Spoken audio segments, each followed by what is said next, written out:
Recording in displays the progress. old charge, not the current one. The Planning Commission similarly is discussing, I think, bylaws for the Affordable Housing Committee. We've kind of been around that barn before, but we need to go back because that's not something they're statutorily allowed to do. And I would propose Recording to in disperse progress. the old charge, chunk this up and get through it more quickly. That I put together a The Planning Commission similarly is discussing, bylaws for the Affordable Housing Committee. We've kind of been around that barn before, but we need to go back. So the actual work of reviewing the document, I think, is much less than it might appear. Okay, And I believe I could highlight and triage and we could move through it in 2 or 3 meetings. okay, so, and really, you're saying to provide clarity for Yeah. some of the decisions that are being made? Right, because Okay, the entire, it's like 80 pages, but it's not all anything we have to decide. It's Right. statutes. It's the stuff that glues it together. yeah. Okay, well, we'll put that, it is on, and we'll kind of move it towards the next meeting then. Okay, anything else on the agenda? There's one more for Chair's report. There was a open meeting law complaint to the Secretary of State's office by Chris Clement. I followed up on that. 2 of the meetings involved were meetings last October regarding the extension on the town manager's contract and evaluation. And the 3rd meeting was our October 23rd item that was about addendum B. So the 2 in October, we had already addressed by saying we did not think there was a violation. And the investigation or the query by the SOS office, that was closed on those since we have made that determination. And then the one for April, there was no formal written statement of violation by Ms. Clement, so that wasn't actually in play. But it did talk about, I think what Chris was wanting was just a clear intent when we go into executive session, when we're trying to just establish that there would be a conflict if we reveal the information before going into executive session. We should have a clear finding before we go in and possibly a statement coming out. So we're going to try to do that. Just saying. Okay, so that was it for the chair's report. Now we are up to number 3, public comments for items not on the agenda. Are there public comments? Would you like in front to come up to the chair and make a comment?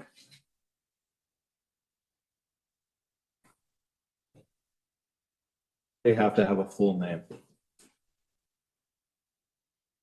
Were you speaking to me? No, sorry. Oh, okay. Sure. That's something. I was kind of looking in your direction, but no. However, You are. too. Location. It would be helpful, for the people at home to hear your full name. Yeah, that was my plan. Yeah, I think you gotta go. Glad we're all agreed on that. Okay, My name is Patrick McCoy. I live at 32 Sargent Street in Norwich. What's your last name? I'm sorry. McCoy, I'm sorry, MCCOY. Actually, I mean to comment on something related to the animal control ordinance, but I'm not sure whether it will be appropriate at that time or now. Specifically related to the dog park proposal. So if you would rather I wait until the animal control ordinance is discussed, I can speak then, or I can bring in my concern now. can you do it very briefly now? Yeah, very briefly, I live right across the Bloody Brook from the proposed location of the larger proposal for the dog park. My bedroom window is it's less than 100 feet from the far bank of the boundary of where that larger park proposal would be. And I have serious concerns about what quality of life changes we would experience at my home from a very active use of that area for a dog park, should that happen. In addition to our bedroom window, which is right there, We also have a deck on the back of the house and a dining room on the back of the house, which directly overlooks all those areas. We hear the sounds of athletic activity, which is not troublesome to us at all. But that's a bit farther away, and it's more controllable in the sense that it's people. And we're concerned about both the kind of visual effect, but especially the noise effect, and whatever other sort of negative impacts might come from heavy use of an area as a dog park that close to our home. All right, thank you. And I believe you had also sent correspondence. That's true, I did. It didn't get into this week's packet. Oh, it did. Too late, but you saw It is it. in. Oh, really? I don't think that. It's not in the packet. It was. Well, then I guess I got it and I put it in.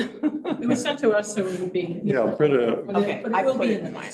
yeah, Britta took the, Yes. kindly distributed it to you all, Yes. or at least such she did. Thank you. Sure. That's great. Okay, Yep. thank you. Ask a question? Oh, yes. I'm just looking at Google Maps and so I'm kind of trying to locate it. You're at the end of, At the end of Sergeant Street.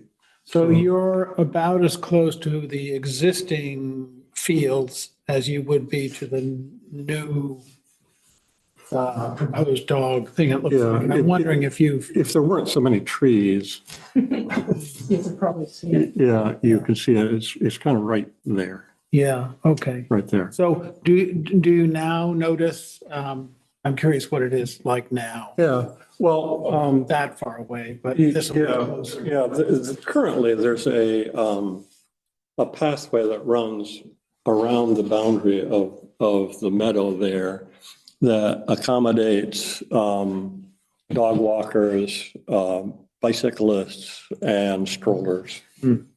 And it's, we see people there, and skiers in the winter. And we see activity there commonly, but it's virtually noiseless. You hear the bikes a little bit, but not much. And it's relatively pleasant as it is now. Our concern is about kind of the heavy kind of interaction that you might expect in a dog park, as I've read about dog parks and observed the dogs interacting just in social groups as they currently appear on the meadow, which at times get a bit noisy. Okay, that's good. Then I think this is good. Let's keep it at that. We appreciate your comment and we'll fold it into our understanding of what we're trying to do. Thank you very much. Thank you. Thanks for your attention. Was there another person who, yes, can you come on up? Yes. I'm Brian Livingston and I live on at 124 Beaver Meadow Road. I've had this question for a while. It's why we allow paid advertising on our streets when the state of Vermont doesn't allow billboards on its highways. Interesting. I'm talking about not in particular the pure signs, but other signs that advertise services. And people get, with Pure, they get a 10% discount off of the cost of the service if they put a sign out in front. And to me, it's just, the signs are pollution. They are not, they're a nuisance, they're unattractive. And there are ways of regulating something where if somebody's doing construction on your house, they could put a sign up for some duration of the time. So there are ways of Making it reasonable is what you're saying. making it reasonable, but these signs that are up 24 hours a day, 7 days a week, 365 days of the year are ugly. That's all I wanted to say. Right, and I believe we have a sign policy. Maybe we should fill that out and just review it and see if there's a little tweaking. Yeah, please. All right, thank you. Thanks. Well, I believe there's a town policy about signs, so I'd start there. Any other public comments? I had one comment. Yes. I wanted to thank Britta, who's the assistant at the town manager's office. Mhm. At the end of last time's meeting, you charged me with a communication study, Yes. and I was going to study how to communicate and engage with our community, communications regarding our budget process, and then communications using the town website to kind of improve communications. And so some of the low-hanging fruit was talking to Britta, and one of the things was just to literally take the agenda for the select board meeting and where she posted on the listserv and the townwide email address, email list, post the agenda, paste the agenda into it so that people didn't have to follow a link to read our agenda. Oh, okay. And she, she took it upon herself to strip out all the formatting to make it really easy to read. And she's already gotten a lot of positive responses from community members that they appreciated being able to kind of direct read it. Nice. And so I think we all know that, like, when you get a positive response, when people take the time to make a positive response, there's oftentimes a lot of other people who haven't appreciated it. And I just wanted to, thank her for her taking it and running with it. You know, she has to do that. Cool. That's terrific. Thank you. Here, here. All right. Let's see, we're going to move on to the Moore Lane Bridge. I believe do you have representatives from Stantec? Would you like to introduce this? I would be happy to. So good evening, everybody. We have with us tonight Tom Knight from Stantec. In the packet, you have seen an update to the report on the Moore Lane Bridge that was presented to the board back in November 2024. And Tom had taken comments that came from that and basically revised some of the work that they had done in the report with some new ideas. And so he is here with us tonight for a fairly brief period of time just to talk through his updates. And I made him a co-host. Tom, I'm not sure if you'd like to share your screen and walk through the PowerPoint. This would probably be the easiest way to do that. I'm sharing now. Can you see that? Yeah. We can Okay. see it. Thank you. And I'm not going to put it in the presentation view just to avoid complications. Sometimes that doesn't work great. So I can give the very quick version here. The 3-minute version would be to just talk about what changed since the last time we went through this presentation. If I went through everything in brief, it takes me about 10 minutes to get through the slides, and I'd leave it up to you which you prefer from the board. Well, I would be inclined to have the short synopsis, but would anyone like to have a more thorough, or do you want to hear the short one and then ask questions? Yeah. Okay, so the short version, then ask questions. Okay, so yeah, the short version, we can skip over what's going on with the bridge and what the problems are, and we can talk about what changed. And when we presented 4 alternatives in the last meeting, and we've expanded on that now to include alternative 4.2, which is active containment, maintenance, and membrane replacement with repaving on the bridge. We've broken that into 2 pieces. One would be to just do that membrane work over the sidewalk area and replace the sidewalk, which is in bad condition right now. And then the other portion is the full width portion, like putting a membrane under the pavement, under the entire width of the bridge. The superstructure replacement option remains the same. Bridge disinvestment also remains the same.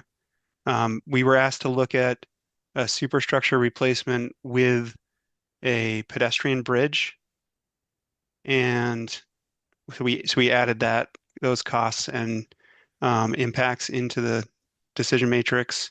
And then we were also asked to look at a covered bridge retrofit. And I think both of those are worth showing the visual on. So the pedestrian bridge would be, using the existing abutments, taking out the existing bridge deck and replacing it with a narrower, just purely pedestrian bridge. And then you would need to do some retrofits to the roadway, to prevent traffic from automotive traffic from utilizing that bridge. That's the concept we priced out.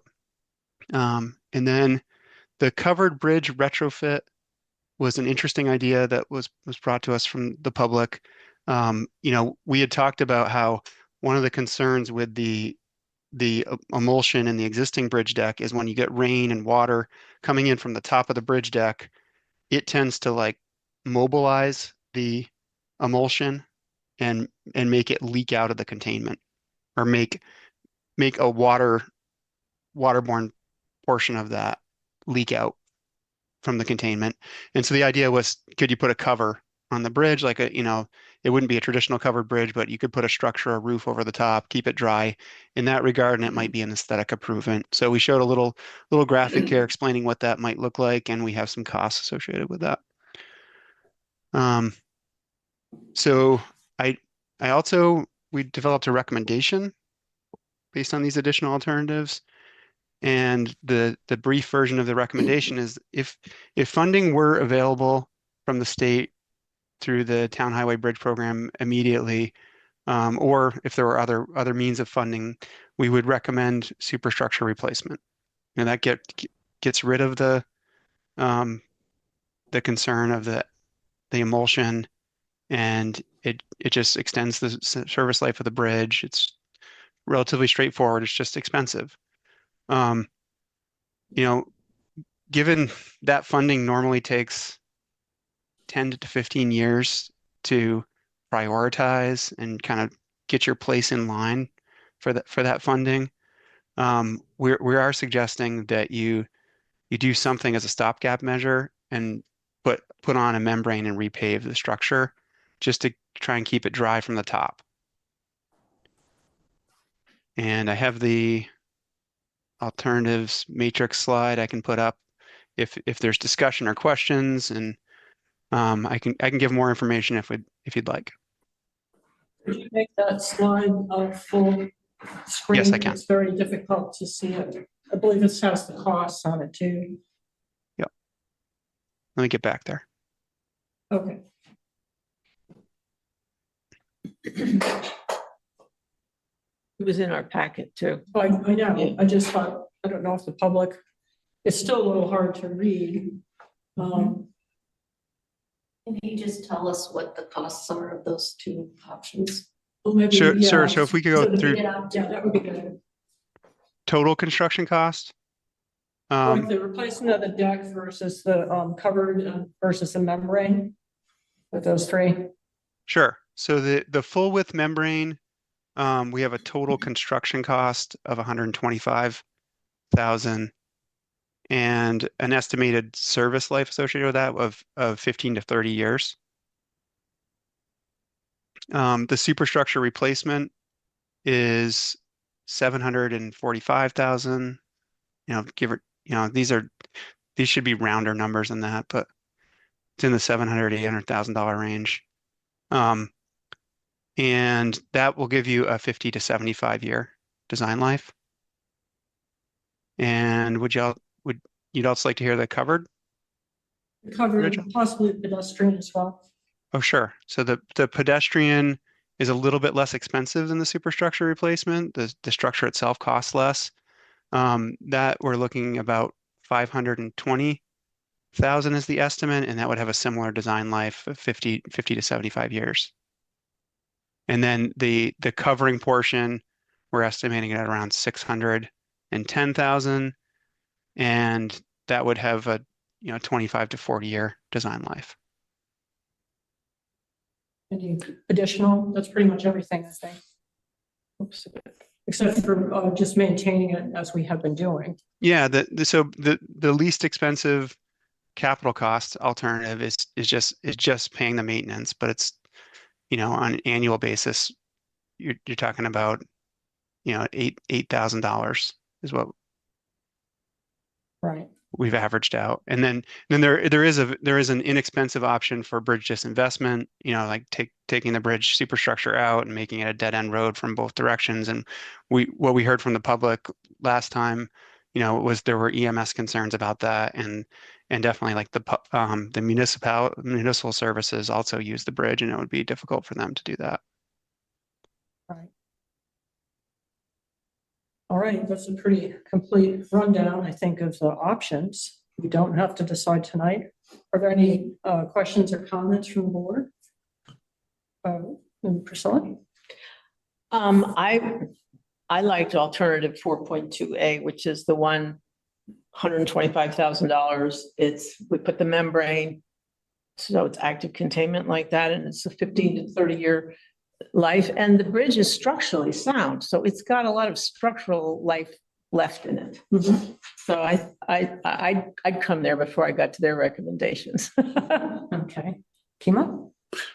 Two things. One is the membrane with pavement over it looks like a fairly thin paving. And I just feel like my experience tells me a thin layer of paving doesn't hold up in these conditions, particularly over a wood structure that will expand and contract over time. My other question is, the covered bridge option says it will reduce the allowable load on the bridge. And I'm wondering, because the abutments seem like the most overbuilt part of the bridge, would it be possible to span with sidewalls using trusses so that you're not sitting on the roadway? That would be possible.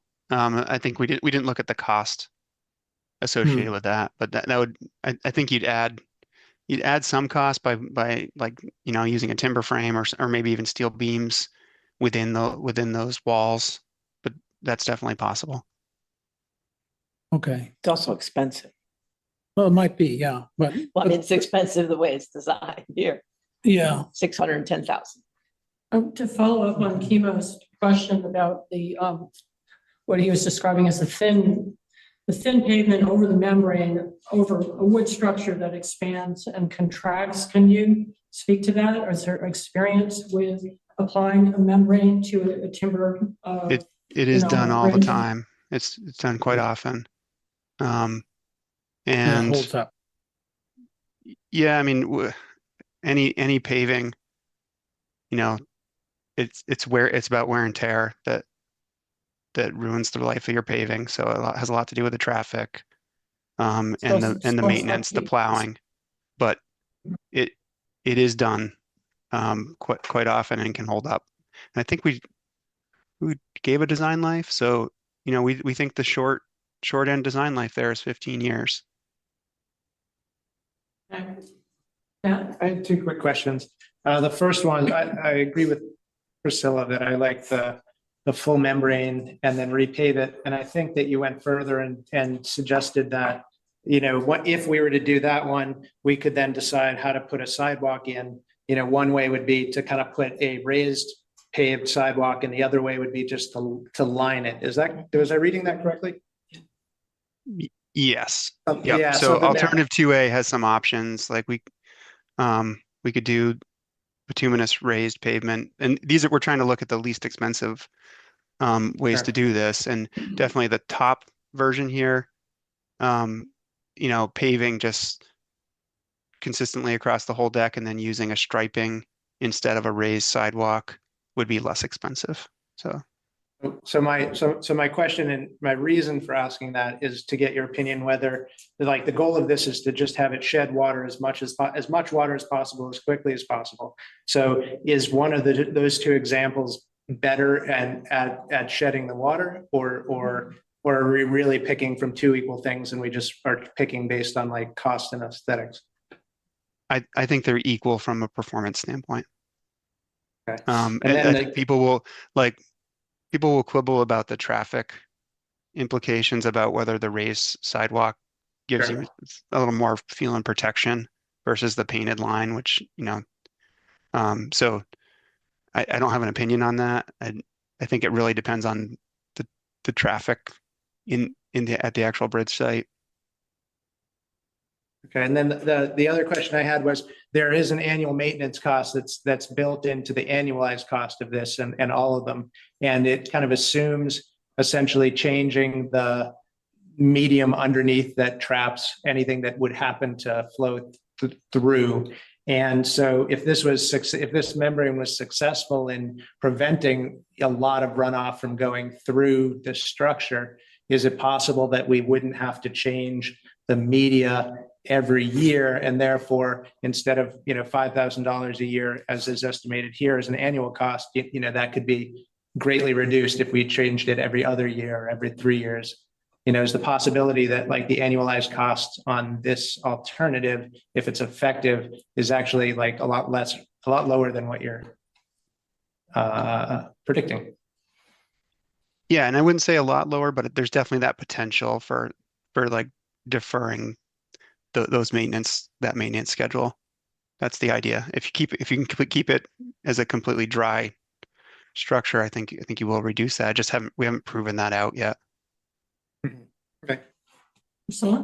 Just commenting as a pedestrian, if we did not have a raised sidewalk when the thing was plowed, we could actually walk over there, because the way it is now, the plow goes by and the sidewalk is with snow. Well, that's interesting. More walkable. in winter. Yeah, it would be more walkable in winter. But anyway, that's a minor thing. Marcia? So the state report on page 32 indicates that the steel is corroding on the deck on the approach. And so when you're talking about these remediations, it sounds to, I'm not sure, are you talking about removing that steel, or does that stay in place? Because that sounds like a structural flaw. They might be talking about the guardrail. I think that's a guardrail. Yeah. What, It says the deck, page 32 of the report, I mean, 32 of the packet, and it is. I think I might have to get back to you on that question, because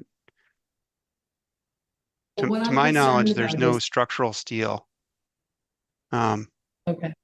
Yeah, I'd like it if you could confirm that, because Yeah, if there were. the bridge is entirely a timber structure, not a steel structure. And when we didn't know any deterioration in our visit, and in our review of the report, we didn't note that, but there was deterioration of the guardrail. But I could have missed something too, so I can get back to you to confirm. Follow-up question? Yeah. So if we do some sort of one of these options that's really a remediation, it looks to me like kind of kicking the can down the road. We get maybe 15 years out of it, maybe 30 years, but we're constantly paying to check on this and potentially put in booms or whatever. Is that true? Are you asking me if that's true? I think that's correct. So You're I think deferring the it. idea Tom had mentioned was, Exactly. sorry. So Brennan's going to try to answer. So I think to answer your question, I think what Tom is suggesting is this is a stopgap that gets us 10 or 15 years. In that period of time, our structural grant could come through in that period, and then we would be looking at a full renovation and replacement of the bridge, but not solely on the town's dime. So are we thinking about a two-rail system here where we start with the grant process while we do this remediation? Well, I think we have a period of time before we're eligible for the grant, so it wouldn't be parallel path, no. Like years? I'm gonna ask Tom to step back in here because I'm not completely familiar. Normally it is years, and the prioritization process is through the regional planning. So you need to make your case to regional planning that this bridge has a certain importance to the town of Norwich, and it's coming due, for this work being needed. And they try and weigh that against the other communities in the regional, in the region, and prioritize. So you've heard of the STIP planning. I'm not a planner by trade, but basically what they're trying to do with that infrastructure plan is prioritize projects across the entire region. And a lot of it's based on how useful it is to the community, and then how poor the condition is. So I'd say that being low traffic on this bridge and the structural condition still being relatively good plays against you in that prioritization process, because there's a lot of bridges out there that are in worse structural condition and are more of a key route for towns. So it could be 15 years of reserve 30. fund additions too, or 30, which might add up. So, Mary, Yeah. Chris Kaufman has his hand up too. I'm sorry, Chris Kaufman. Are you there? Yeah, I'm here. Thank you. Yeah, I agree with Tom on this issue, that I have spoken to V-Trans about that, and these grants are really set up for structural type of, they're structural grants, and this is really, we're speaking of an environmental type of a situation here, and listening to what Tom said, I will concur. I've seen over my many years these membranes being put under asphalt and functioning very well. They use membranes all the time for many different applications, from landfills to all sorts of, creating impermeable surfaces. And I think that approach is sound. I think there's always going to be some costs, some maintenance costs with any bridge. And I think the costs are low enough to comfortably defer this to a point where we're closer matching the life of the bridge, whereas then at that point we can match our requests for assistance for funding through the grant process. We do have a number of other bridges in town that have needs, and we only have so much money in our bridge fund at this point that we're trying to plan for and move forward on. And if the monies were used from that account, would pretty much deplete our account at this point. So just wanted to mention those things. Thank you, Chris. Any questions from the public? All right, do we want to tell us first an update? Do we want to act on this? Or do people feel comfortable? Dawn? I just soon act on it because we have so many things. Well, I mean, what's the point of waiting another meeting to just sort of ruminate? I mean, presumably we've read it, ruminated. I think this has been a productive discussion. Let's just get going. All right, well, I noticed you and Matt were for the full membrane. Yeah. And I also concur with that. I mean, we could make a motion and just move forward on this. It's not on our motion sheet. No, but Would you like to make a motion for someone? would this be to approve? What would be? We're approving of Stantec going forward, or we're authorizing the town manager to move forward with? Yeah, What I do we- think it would be how do we frame this? authorizing the town manager to proceed with option, what was it, 4.1? The 4.2. Which sidewalk? I mean, there's steps from here that would 4.2. probably be reworking with Tom more specific engineering details. So I think maybe authorizing the town manager to begin the process with Stantec to better define the option that was chosen tonight might be the easiest way to do it. Tom, do you agree with that? Is there other steps here we should be thinking about tonight? No, if we got that direction, we could tell you the cost to design and bid. Either 4.2A, either this, the sidewalk raised or flush version, and we could put the remainder of the budget allocated towards this study towards that work. So I think it would be sensible to include both, the membrane and the sidewalk. Matt, Just in the interest, I don't want to slow anything down because this has well, we been, might be rushing it. I'm just saying. because this has been, a long Yes. thing, but in the interest of community engagement, the agenda did only say discussion only for That's the true. Moorland Bridge people. And I do feel like if we're trying to just make sure that everyone has all their says before we move ahead, I think we should, certainly include it on the next agenda as a Okay. motion. That's fair. Okay. And then they can, watch this, people who couldn't attend could watch this They can video, watch get this. figured things out, and then we can go. Very good. And Marcia? I was gonna say exactly the same thing, that I don't think it's appropriate to. Okay, To move, okay. But I think we are forming some good opinions based on this excellent research. So we will, let's put this on for the next meeting. Why not? yeah, I'm sorry, for our next meeting, we will be recommending Action. a specific alternative. Well, I mean. 4.2A. What we might be recommending is the full membrane unless, Yes. yeah. I just want to, I think that needs to be, we want that to be mentioned in the, Motion. yes. Yeah, but we decided not to do that this time because we had warned this item as discussion only. So we thought it was premature to act on it, even though I think we're feeling pretty, most of us are feeling pretty solid about that direction. But then we thought the process item, since we warned it as discussion, we shouldn't jump. Yeah. And make that decision tonight. So we'll just bump it to the next meeting. Yes, Marcia? I'm not as comfortable as everybody else is. I think Okay. what we need to do is just warn it again that there's going to be a meeting. It's on the agenda.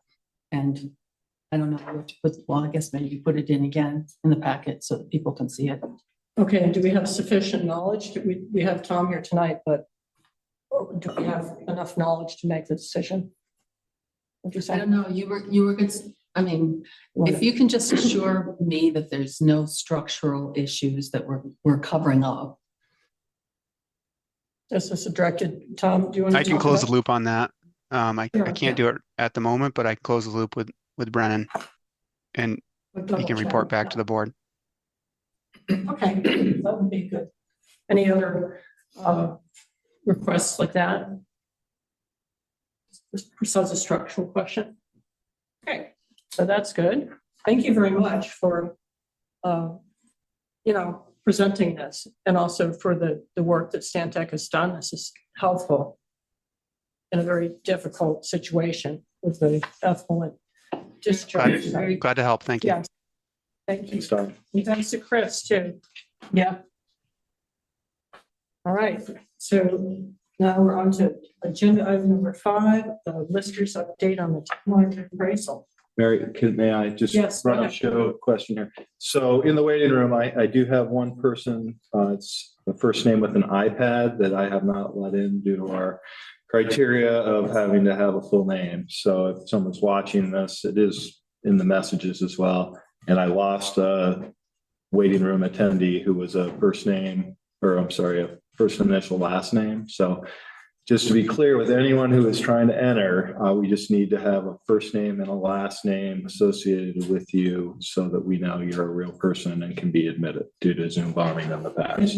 And that change could be made on the spot so that they could be admitted to the meeting, I believe. As soon as I get somebody with a full name, it Exactly. might be They could Anna's. rename themselves. Yes. and come in. Okay, thank you.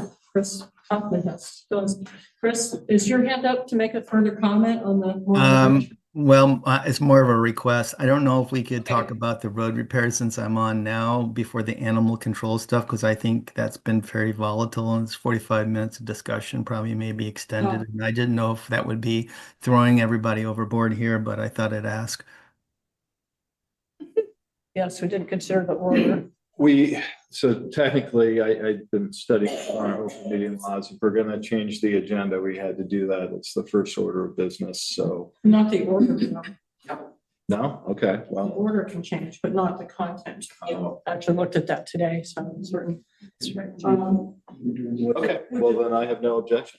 Okay, would the listers be okay if we put it before, or would you prefer after? Well, okay, I'm not gonna put that on. So let's suggest that we put emergency road repairs as 6. And then animal control or animal control ordinance is 7. So we'll do that. Okay, so that'll move it up a little bit for Chris. Okay, so let's have the listers. Do you want to bring up another chair? Sure. I'll read this up here. Okay, okay. Bringing on this here. We're happy to answer questions if they come our way. Great, well, thank you for this presentation. Well, you're welcome, and thanks for the invitation. Cheryl Lindbergh. I happen to be chair of the Board of Listers, and as Pam said, Pam Smith, Ernie Ciccatelli are here as the other two listers. In the packet, we submitted the copies of the different posts. Well, one post that we put on the listserv a while back. We did another one for today's listserv, which you may have seen already. And then we included all the minutes of the meetings, and that kind of gives you a flavor of what we've been doing, what we've been working on, recapping the discussions with the reappraisal firm, KRT Appraisal, and targeting our timeline so that we're staying on task and getting this job done. With that said, we put out yesterday what we thought would be important information. As we know, our town folks can be vacationers and want to get away. So we wanted to get the informal hearing date information out to the public as soon as we had agreed to that with the reappraisal firm. So that post for today gives you that information. Since we did that post, and we've had some discussions today with KRT about a couple of assessment matters, it may be that the booklet will need to be postponed a couple of days to complete what work needs to be added into that booklet. We haven't heard back from KRT specifically that they won't be able to have it ready to mail by Friday, but it looks as though they may be delayed due to some information they need to put in the booklet for assessments. So I did want to bring that to your attention this evening and let you know that that's the status of that matter.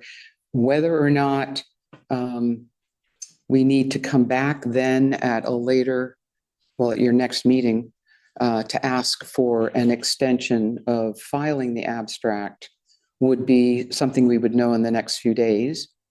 Again, the extension to file the abstract, we feel would be valuable in that we want to have time for the informal hearings before the abstract is filed. And that a lot of concerns or questions or maybe even errors could be resolved during the informal hearings and reduce the number of grievances that might occur and subsequently, appeals to the Board of Civil Authority. I do want to remind you that the request to the Select Board by the listers to extend the filing of the abstract is stated as a 30-day extension.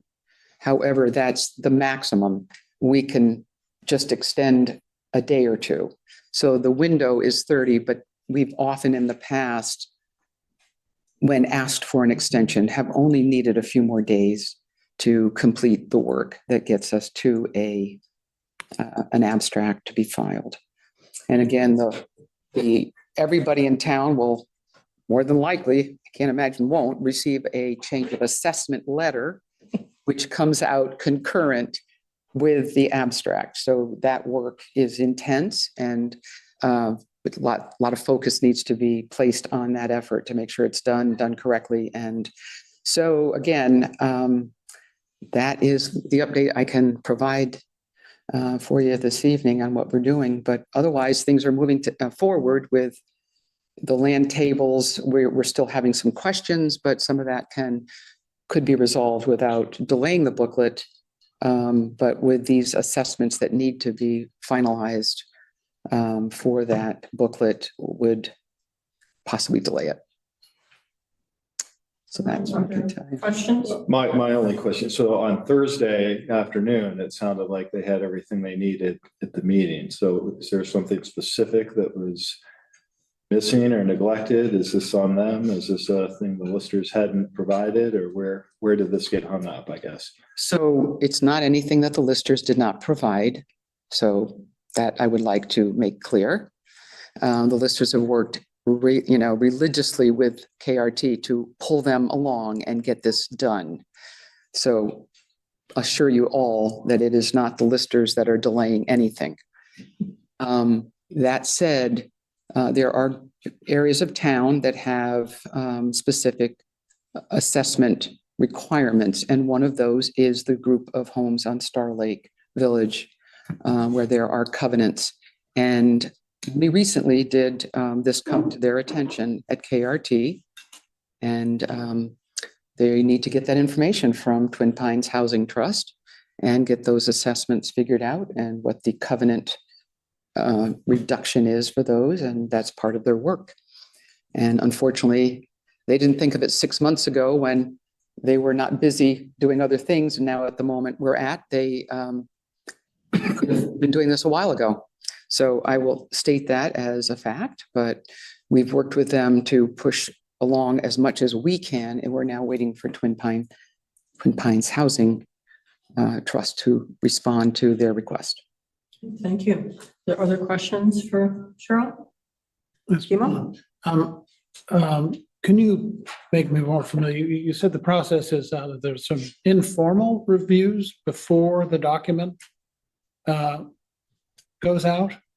I wasn't aware that there was a sort of informal period. Who was involved in that, and what is that?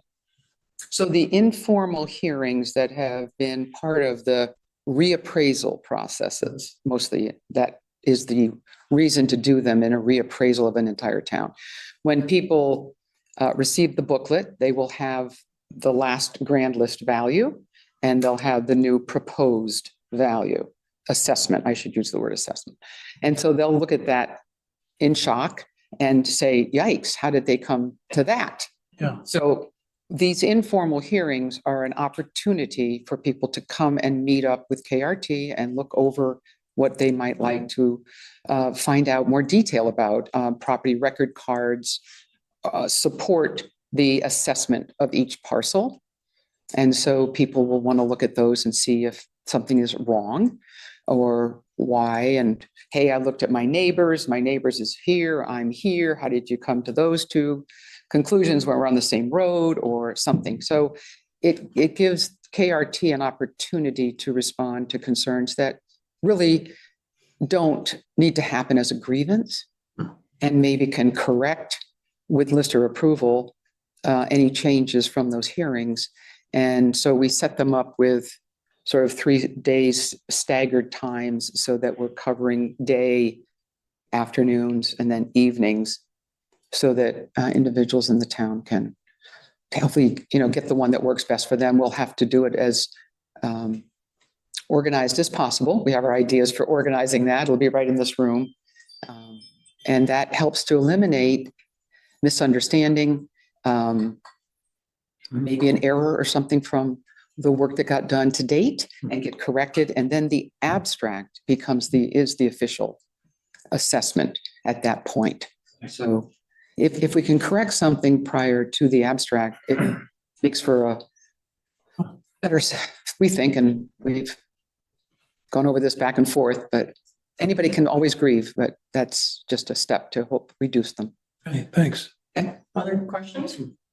I have one about the informal meeting. So if I understand correctly, people show up and get a number, like at the bakery. Yeah. And so I'm just thinking, if there's an overflow for one of those times, would you provide more time if needed? You know what I mean? Like if you had only 2 hours to do hearings, but many more people showed up that wanted to participate, because it's just one by one, correct, for privacy? It is, and we're still thinking through this process. KRT has assured us that there'll be 2 or 3 individuals here. So I envision 3 tables, 3 people at a time, talking with them, and then moving the crowd along. More than one. Right. The listers will be the support group with anybody that may not have a property record card. We can scoot around the corner, print off a property record card, get that to the table. But, just try to be as organized as best we can, and then have they will do a sheet on each person that they speak with. Okay. So we'll have a record of who was there and all the different. And so the 3 tables would be KRT people? Yep. Okay. Yep. Right. Yeah. That's our plan. And this is I know it's called an informal process, the process that you're describing, but that is the only time that the citizen has to kind of have dialogue with KRT and the lister to clear things up before if they want to choose to have a grievance, which is a different process. Is that right? That's correct. So, right, what you're saying is if the informals can correct to everybody's comfort, a matter that is obvious and easy to correct, that will be what we will want to do, and KRT will want to do, and get that change entered into the assessment software. And then that assessment will change to that new number, but we haven't posted it anywhere yet. So that will then get into the abstract. Then the abstract will have the assessment that is the proposed, not anymore the proposed one, but the one that is now effective for grievance purposes. So should that informal not result in satisfaction to a person that they thought they might have a lower assessment for their property, then they'll grieve that assessment that they get the letter on, and that'll set that in motion. Right. I think that's what you were asking. Yeah, that's exactly. I wasn't sure if there are two processes that happen with the listers before they go to the. And KRT, just to make mention, KRT will be involved in the grievances and the BCA hearings, so they'll still be available to the townsfolk. That's good to know. Thank you. One Kima? last quick one. Yep, go ahead. The grievance procedure is, the public's allowed to attend. Are they also allowed to attend these informal meetings, the public? The informals are for anybody that wants to come and discuss their assessment in the proposed assessment booklet. On an individual basis, or will people be sitting around while? Well, we were just saying that we hope to, get 3 tables set up and have a number, 1, 2, and 3 go, and 4, 5, and 6 go. And we're going to limit the time frame on those. That's not going to be more than 10 minutes. If there's a lot of people, we need to get to the point of what the error might be or the concern is from that 10-minute discussion. And then there's no resolution at that moment, but there still has to be a process of thinking through it, or possibly an interior inspection might need to happen. Yeah, my real question is it required to be a public? Is the public required? It's just allowed for the public. Yes, are the public allowed to attend those informal? Not as a participant, but to observe. Yes, not as a participant. Yes, it's an open hearing. It will be recorded. It will be a hearing because the listers will be there and supporting, and so we'll have that. But Interesting. They know that, okay, anybody can come, sure, and listen up. But if you wish to speak, we'll give you a number and keep moving. In a line, Nice. right? Interesting. All right, Marsha? So I went to virtually to the training today with the VLCT. So they have their own form of open meeting law, which kind of supersedes it because He was there. Yeah, I was there too. So you heard that. Yeah. My question is, KRT, are they going to be taking the party kind of status that the listers do with the grievance hearings? Because once you enter a grievance hearing, the listers are like a party with the people who come with their property grievances. So are KRT taking that role? KRT will be with the listers at the grievances and with us as part of The party. a party at the table. And that's part of the contract, and it's stated right in the contract with KRT that they will do that work. So if there needs to be some sort of official notice to whom? I mean, it is what one would hope, since they've done the work, that they would be there to support their members. Right. All right, any other questions? Any public questions? Any public questions? It's like we're good? Well, anything from the other listers that I missed? Did I? Okay. All right, Thank you very much. Thank Glad you're Thank you. bring us. okay, well, now we're going to go to our emergency road repairs, which hopefully will not be a lengthy item. Would you like to tee that up, Brian? I will. So this is not in the packet. Materials were just created here today. And these will be in the packet for the 28th meeting. But what the board has seen is a memo from Chris Kaufman that explains that over the end of last week, Friday and Saturday, we had a significant amount of rainfall in the area, which actually washed out pretty significantly two roads, Bragg Hill Road and Wiley Hill Road. Wiley Hill Road. So Chris, as the DPW director, was able to inspect the washouts on Monday. He has been able to contact two local contractors who have provided us with quotes for the emergency work. And I guess that's what's in front of the board tonight, because this is a significant amount of money over the amount that the town manager is able to quickly authorize. So you have the memo, just for the folks who haven't heard this, we're talking about approximately $50,000 estimate for Bragg Hill and approximately a $40,000 estimate for Wiley Hill. So not an inconsequential amount of money. We did look at what options we had within the existing budget. There's operational funds, but nothing that would come close to that. And we also had culvert fund that we considered with about $116,000 in that fund currently. However, that, 90,000 out of that would basically deplete that to, very, very limited amount of funding for the future. So we did recommend that Fund 50, which is our emergency fund, and is in its in its stated purpose eligible to pay for natural disasters, be the source of the funding for this. And so that is represented in two of the designated fund request for spending that is also in the packet. So Chris is here. I don't know, Chris, if you'd like to add anything more to that as an explanation.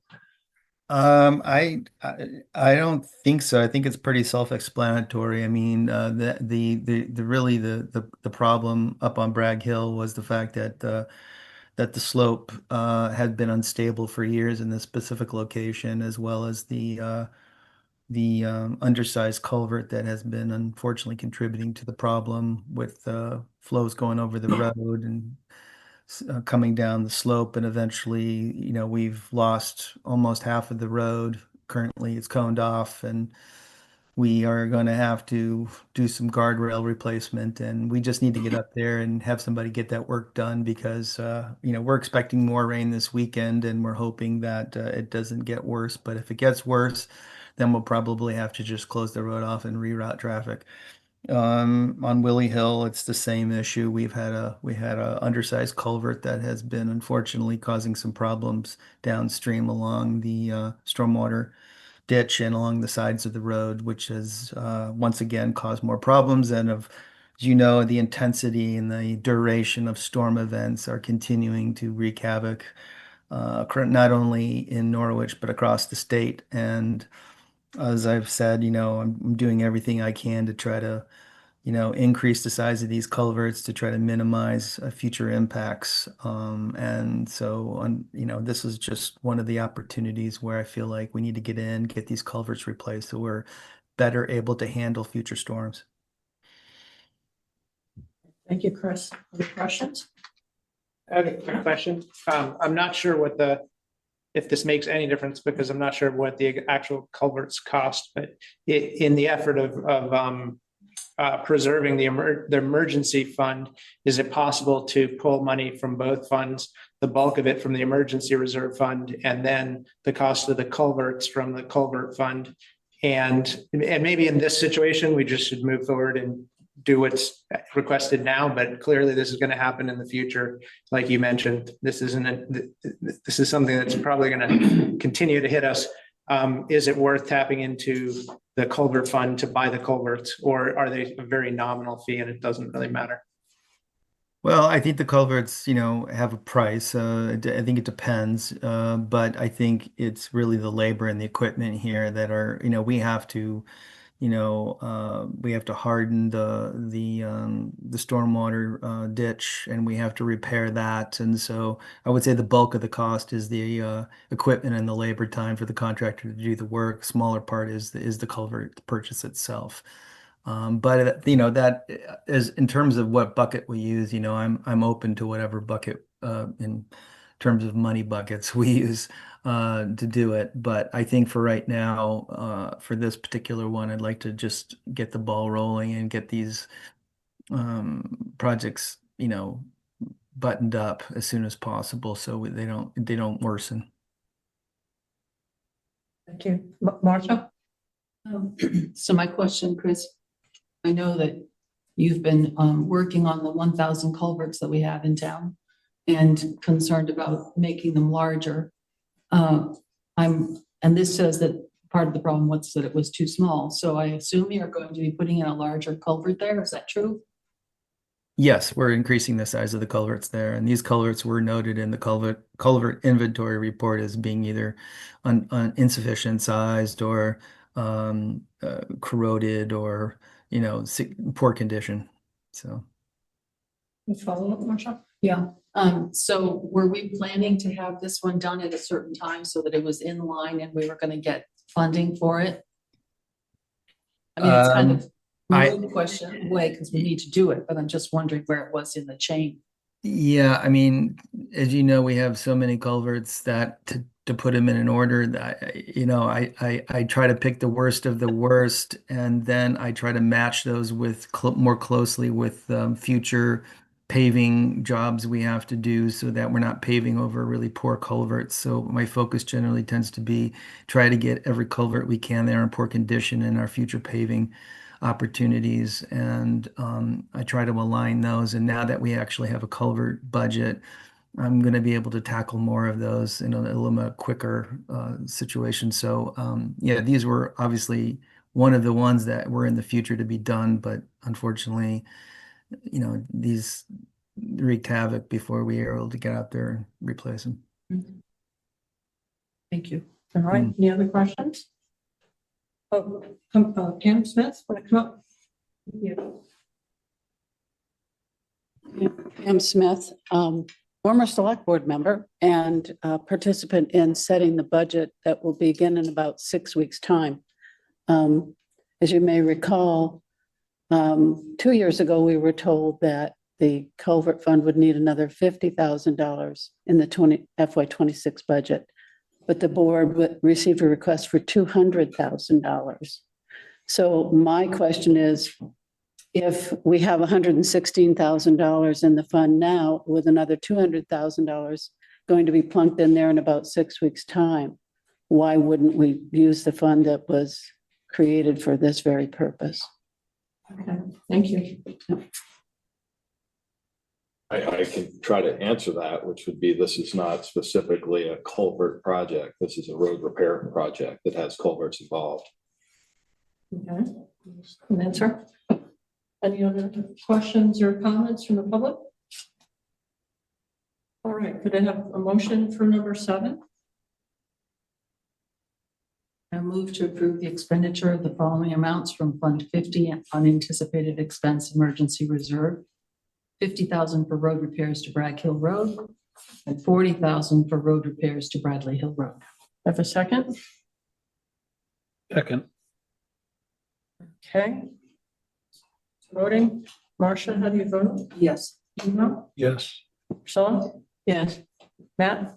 Yes. And I'm a yes. Okay, thanks again, Chris. You're welcome. Thanks for moving me up a little quicker. Thank you. Can I ask a quick question? Yeah, sure. Anne has a question. I thought it was Willie Hill Road. Yeah. It's Willie. Yeah, sorry. Oh, it's The words in my brain took a while to Oh, get the same. same. All right. Thank you. So there are two. I'm sorry. There's Yeah, but it's Willie- not Bradley. It's Bragg Hill Road and Willie Hill Road. Yeah. Well, the motion is fine. The memo that went out with that must have been The in there. motion is part of the record, so we should fix it, I think. Okay. I withdraw my motion. I move to approve the expenditure of the following amounts from Fund number 50 unanticipated expense. Wait a minute. You have, well, I if you have to withdraw vote on it, that. if you withdraw it, then Kimo would have to agree to it, and then we have to vote. Going So- too fast. Okay, so why don't you move to withdraw it? I move to withdraw the motion I just made. I agree. Okay, so there's a second on that. All in favor, raise your hand. Okay, so it's withdrawn. Now let's try again. I move to approve the expenditure of the following amounts from Fund Number 50 unanticipated expense emergency reserve, 50,000 for road repairs to Bragg Hill Road and 40,000 for road repairs to Willie Hill Road. Okay, and Timo, do you want a second? I will that one? second that. Okay, all in favor, raise your hand. Okay, thank you for that correction. That's a great save, Matt. Okay, and thanks to the, our next agenda item will be the animal control ordinance, and we have people here to hear about that and testify. Thank you for your patience and waiting. I wanted to ask the board if I could just talk briefly about the Robert Parker letter. So this is Robert Parker, and he owns the land behind the St. Francis Church, which people have been speculating might make a good dog park. Is that good cursive or what? It's probably variant cross or stuff. It's just such a lovely letter. And he's referring to the Valley News article where I said, well, people might be thinking about that bit of land, which is a little forward of me. He's very nice about it. But he's saying that it is under conservation easement. It's very wet. It's bobolink habitat, so it gets mowed once a year at the proper time to encourage the bobolinks. It does have a trail around it where, neighbors can go. Sometimes they have a dog, but it's very quiet. And he likes the peace and quiet and working in his garden.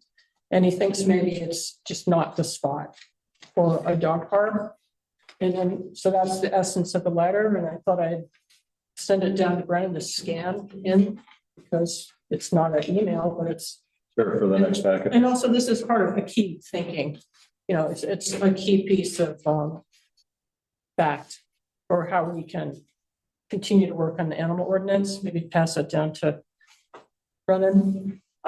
Also that in helping to create this agenda, I did put it as discussion possible motion in case we felt this was far enough along to vote on. And Priscilla alluded to the fact that maybe it's not, which with more information coming in, I think it's probably not ready to vote on tonight. For instance, we got a legal opinion about liability from council that I think we need to study very carefully because anything that we put in the ordinance that's more broad than what the state statute says we have to defend. If we say we're going to enforce something strictly and we don't, that makes us more, liable. So I think we have to think that part through. And we had 44 pieces of, 45, I think, including Mr. McCoy's, that I know of, pieces of separate correspondence that came in about this with, some different ideas about how this could be handled. So I do think there's a couple of points we could talk about tonight. But I would recommend we don't vote on it. I don't know how you people feel, but I think maybe it's almost ready, but I think not quite. So that's my recommendation as far as, what to do tonight. And I'll just open it up to the rest of the board. Priscilla? I don't see any language in there, and maybe it should not be in there, but tell me why not, that might include reference to a dog park. Did we choose to go that route? There are a couple of suggestions that have been made that I think are worth considering for inclusion, perhaps in it, and that would be a fenced area for dogs, possibly certain hours when dogs might be allowed off leash. I thought those were quite constructive. Okay. Any other responses to correspondence or the ordinance itself? Priscilla? I guess I'm just clear as water or something. I don't understand why all our legal opinions have to be confidential. I didn't see anything about that we wouldn't be comfortable just sharing with the public. Well, I didn't either, but maybe it's prudence is, I don't. So perhaps we include it in the packet next time? Next time, if we all agree on that. So Marcia, do you want to speak to that? Well, maybe it's good to be cautious. It's not about cautious. It's about understanding law and the legal privilege and what you give up And you don't know necessarily what you're giving up. When you talk to your attorney, you want to find out things that are important on many levels. And if you end up in, well, it seems kind of obvious, but if you end up in a lawsuit or something, you've given up some privileges for things. Anyway, it's something that you don't want to do, and intelligent folks don't do that. So we receive what we receive, we consider it, and then we share it if appropriate. And sometimes it's just a matter of things that we need to know for ourselves.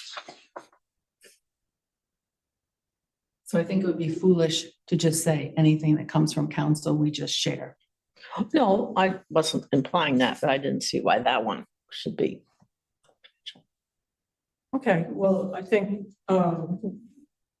when I read that memo, I thought, well, let's put on the brakes and really think about what that liability might be and think about what this ordinance says. And just decide the scope of it, maybe check in with the police chief about enforcement. There are some issues I think that we do need to talk about. I don't see any problem with putting in its correspondence. I just can't for the life of me see why it shouldn't be common knowledge. I mean, it's the law that applies. So to me, I wouldn't have a problem with that, but it also came in too late to include in this packet. Right. I wanted to say about the, just briefly about the off-leash hours that I was looking over the 45 pieces of correspondence, and that came up a lot. I would just like to know whether it's reasonable for us to have that be part of the ordinance, checking with probably the recreation department. I think we might have made a move to perhaps not have the restrictions during the winter, which, you know, would open that right up. But if most of the playing times are in the afternoon, if there was a morning window when dog owners could have their dogs off leash, would that work? So that's a question. Another thing is that a few years ago, I mentioned looking at the arrangement that Boulder, Colorado has for registering dogs and managing dogs on all of their trails. And they do have something similar to the doggy ambassador idea that was presented in one of the pieces of correspondence. I think it was Alexa Manning. So you can sort of earn the right to take your dog off leash on a trail, but you had to go through a program, almost like get a certificate to show that you knew what you were doing and the dog knew what it was doing. Plus, they did have videos showing, okay, here comes grandma with a little kid in a stroller, and here comes the person with the dog. They actually acted it out on video with actors. This is what you do to make that a very comfortable encounter. You know, how the dog and the dog owner could be polite about it, and how the grandmother and the baby could give permission to maybe meet the dog or say, no, I feel uncomfortable about dogs. And I thought that was very informative. And I thought that was also a connection with what Alexa was saying that was very interesting. So as far as the ordinance, I don't know if we can put that in an ordinance, but something in that direction that was educational and could kind of give the perspective. What's it like for the grandma and the baby? What's it like for the dog owners out there to enjoy nature with the dog? And, you know, how to make these encounters safe and comfortable. So those are my impressions. I think I might have cut you off. Did you want to say, anyone else want to speak to? I was just going to make a couple of comments about what's in the current iteration. Okay. I was wondering, on page 78 of the packet, it says $100 fine for lack of a license or a rabies tag. I think that kind of a penalty is maybe, I mean, I get very upset about no rabies tags, but I think it may be a little bit stiff. And I'm wondering about notice for out of town people and things like that. I also think it's important to remember that this is not, we as a legislative body have power, it's a police power to do ordinances. And we can choose for it to be civil or criminal and this is civil. And so I think, that's important to remember. And just sort of free flow of consciousness. I was looking at what does Hanover do, for example, because we've got the Dresden Fields here. And they're very lucky in New Hampshire. The statute does basically what the VLCT does in their model statute. So Hanover and places don't have to have an ordinance because they simply refer to the state statute. They can get stricter if they want, but they can't get leaner. That's just a fact of law.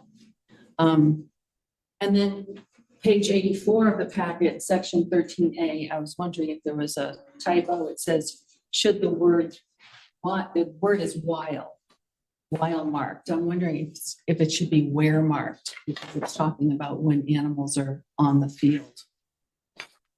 And then just, again, thinking out loud, I think if the goal is to keep waste, and do produce waste, mine produces waste. And if you have off-leash times, the waste isn't necessarily going to be resolved on the field. Hopefully it would, but I think that's one problem with it. And that's all I have for the moment. Okay. Others have comments or questions? Take it from that. If we're starting this with just sort of technical, like suggestions of edits, I'll start with that. I think that listening to a lot of the feedback, some of the questions came up. Well, do we want to, in section 3, we'll start at the kind of beginning. Do we want to further define, sorry, I'm going to jump to it.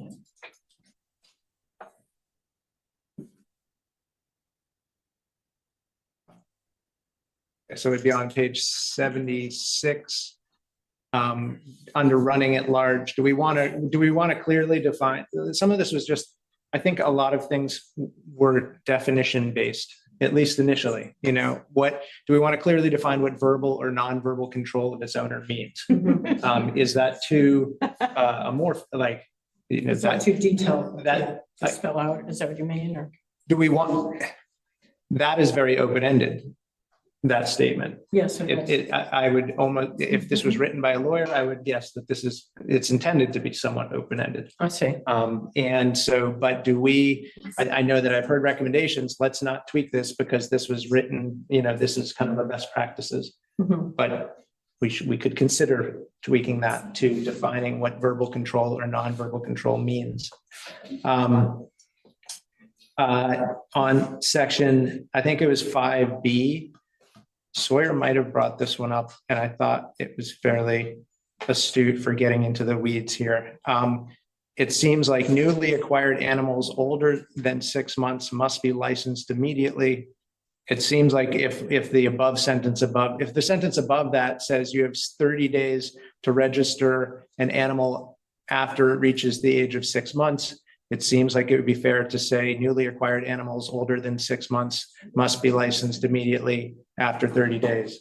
Clarify. I think that we all know that nobody's going to be chasing down that person who just got a dog and it's older than 6 months old. But if we're talking about language here, that would be good. There's also, as far as do we want to further define things, I think that a lot of people have had these questions. When you get down to 13, which is really the seed of the matter here, is do we want to clearly define what recreation areas within the town of Norwich, really means?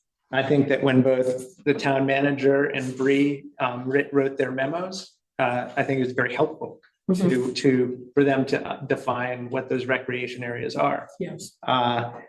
In our ordinance, I understand the need to make it a little bit more vague because we might add a new recreation area at some point, and if we don't add it here, then it's not defined. But There's I think probably ways to do that. I think that might be helpful, like to say including, and then you can name the ones that we currently have. Right. I think it's I hope that everyone has had taken the time to like, we certainly, I can't speak for everybody, but I just wanted to put this out there. Like, I've read everybody's correspondence at least twice, including on the packet on the listserv. And I've gone for walks with various people, either by my initiative or by their initiative, called people I care about. I found out a new function on the listserv, which lets you search listserv posts going back to 2010. And so it's, you know, an amazing feature. If you key in dog bites, you know, it will be illuminating on the list, and that's only the people that reported on the listserv. And then there's the people that like kind of reported to the police. And then there's like my understanding and talking with lots of people is like there's a lot of informal people that get either pushed over or bit that like love dogs and don't want to get them in trouble and never bring up anything. And so it never gets into the public sphere. But like that hurts me, that hurts my heart as well, because that shouldn't happen. Like we know that shouldn't happen to people. And then, you know, we've reached out to rec committee, to other rec departments in other towns. I've spoken with some area veterinarians about this. Like, I think that everyone here is really trying to do our best. I know this is like an emotional topic, but I just want to recognize for all of us that like, we're putting in a lot of time to try to come up with the best solution that is literally like takes into account adults, children, dogs, and their safety primarily, but also like their health and mental health, you know, in the dogs' ways too. I've taken my dogs on leash on trails and run into dogs off leash that have been aggressive. And so like part of this is someone raised this issue, you know, this is about taking care of people. I see this as also like, if we come up with like I think John Kerr said it, like the model ordinance, like, can we do it in Norwich? Like, can we make a model ordinance that takes everybody into account? We need to, like, this also takes into account like the dogs that are on leash. And again, if you do a search, there's plenty of like dog on dog bites too, that we're trying to avoid here by creating a good ordinance. I know that's long-winded, and I'm sorry, but like we've been talking, I think we've all been talking to lots of people and trying our best to get to places that really, I don't know, satisfy everybody. I love Alexa's last letter that talks about like this part that like we don't really have as much control over the select board, but would be wonderful is that like education part of it. Right. And goes with education, like the signage part of it. Like I went up to Guile Mountain and looked at the signage there, and it's like it's kind of there, you know, it says dogs must be on leash going up Guile, and then dogs on Blue Ribbon, you know, they can't be out of sight of the owner, and they have to be able to come back to the owner if called, and they shouldn't approach anybody or other dogs. But like, it's really like very, as a user interface person, like that was not good. It was tiny in the corners. And so like, I think signage is really important too. I don't know how much we do that as a select board, but I would encourage that initiative, because that goes hand in hand with like good dog, you know, human interface on the trails and at Huntley. Yeah, sorry. I've been thinking about this a lot, but like, and I appreciate that everybody is also sharing their thoughts, because we're going to get there.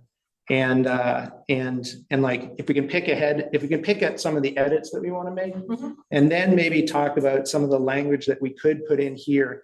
Like one of the thoughts I had was like, I think that timed time slots for dogs that can be either verbal or non-verbally controlled at Huntley is worth considering.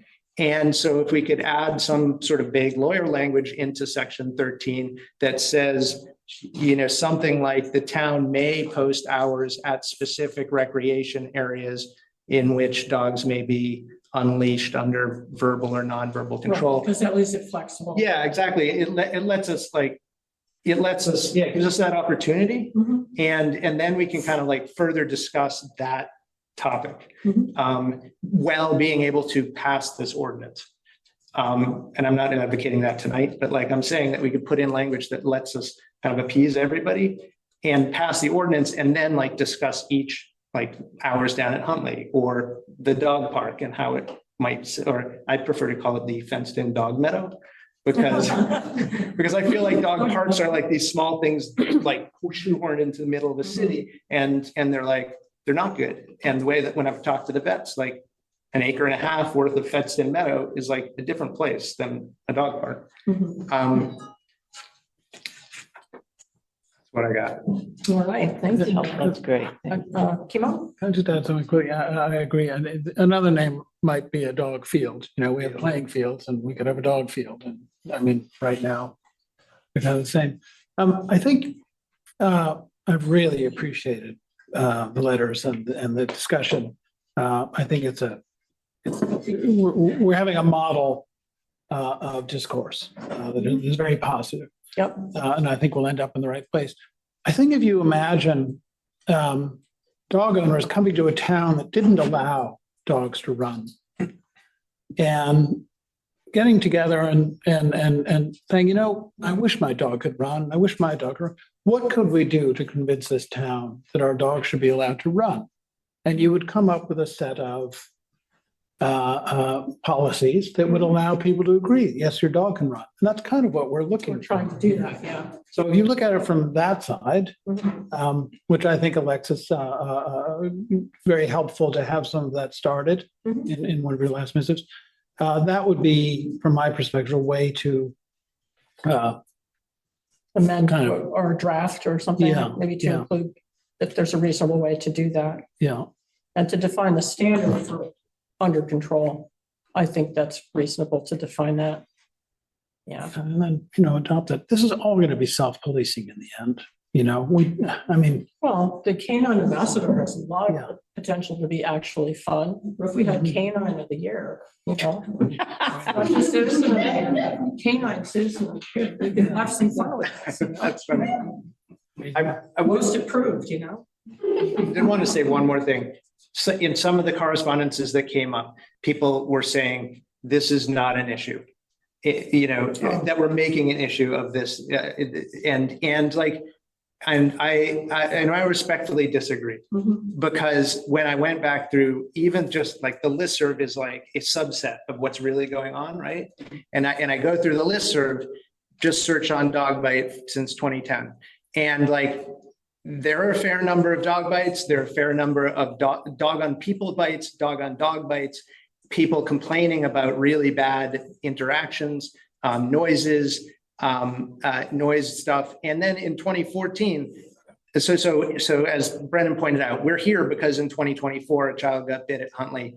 And I'm pretty sure that the whole rabies thing here was that the girl got bit by a dog. They didn't know that if the dog had rabies shots. And so that's like a whole nother thing of awful. And so, but turns out 2014, dog bite at child bite at Huntley, select board discusses like, and that went nowhere. Like, and as you pointed out, I think, our current policy is like 2004. Yeah. So like, so I think that we've all like received everybody's input and are keeping open minds to this. My mind is not open to whether like this is ripe for, we need an animal ordinance. Okay. Yeah. But the specifics. The specifics of it, like, as a community, we need to work out. But we shouldn't go too much longer either. I don't Right. think. Priscilla? I just want to say that I feel that we've heard for the first time from a lot of people who normally have been very quiet because, maybe they haven't had good encounters with dogs, or they've been traumatized by dogs, or they don't want to go out and walk somewhere if they see somebody's running a dog. And I don't think we heard from those people before. And I'm glad we've heard from them. And I also get a sense from all the correspondence and the sidewalk chats and everything else, people want to be neighborly. You don't want to ruffle the social fabric by complaining about somebody's dog. And so you just kind of, if you're having a problem with the dog, you keep your mouth shut. And yeah, I get that, but it doesn't help us kind of see the dimensions of the problem and try to address all the needs. But I think what Matt's been saying has been very, very helpful. But I'm glad we've been having this kind of discussion because it's been fuller than any discussions I can remember. Yeah, it's been a pretty democratic And process, lots of voices from lots of different points of view. And I'm Yes. really glad about that. Well, it's almost been like a public hearing, all the different, the testimony that we've gotten. It's been very good that way. And not just in our meetings, on the listserv, on the sidewalks, Right. phone calls, Right. personal letters, whatever. So That's good. let's figure out how we want to come out of this to be able to vote on it. Do you all agree there should be some provision for off leash at Huntley or not? I like that idea. Like some hours where, if it's cleared out, we don't have, if it were between 9 and 11 mornings or something like that. Some people have said 6 to 9 or whatever. I mean, I don't know what they should be, the hours. But is that reasonable or not? And I do want to hear from Brennan. What do you think, Brennan? So I also let Chief Romei say his opinion here. I don't think that is the solution. Like I hear that as that's possible. I know it's done on beaches. Beaches fill up at a certain time. Before those times, dogs can go out to the beach and run around and jump in the water, and that works. At Huntley Meadow, I think we have various times when we have activities going on there.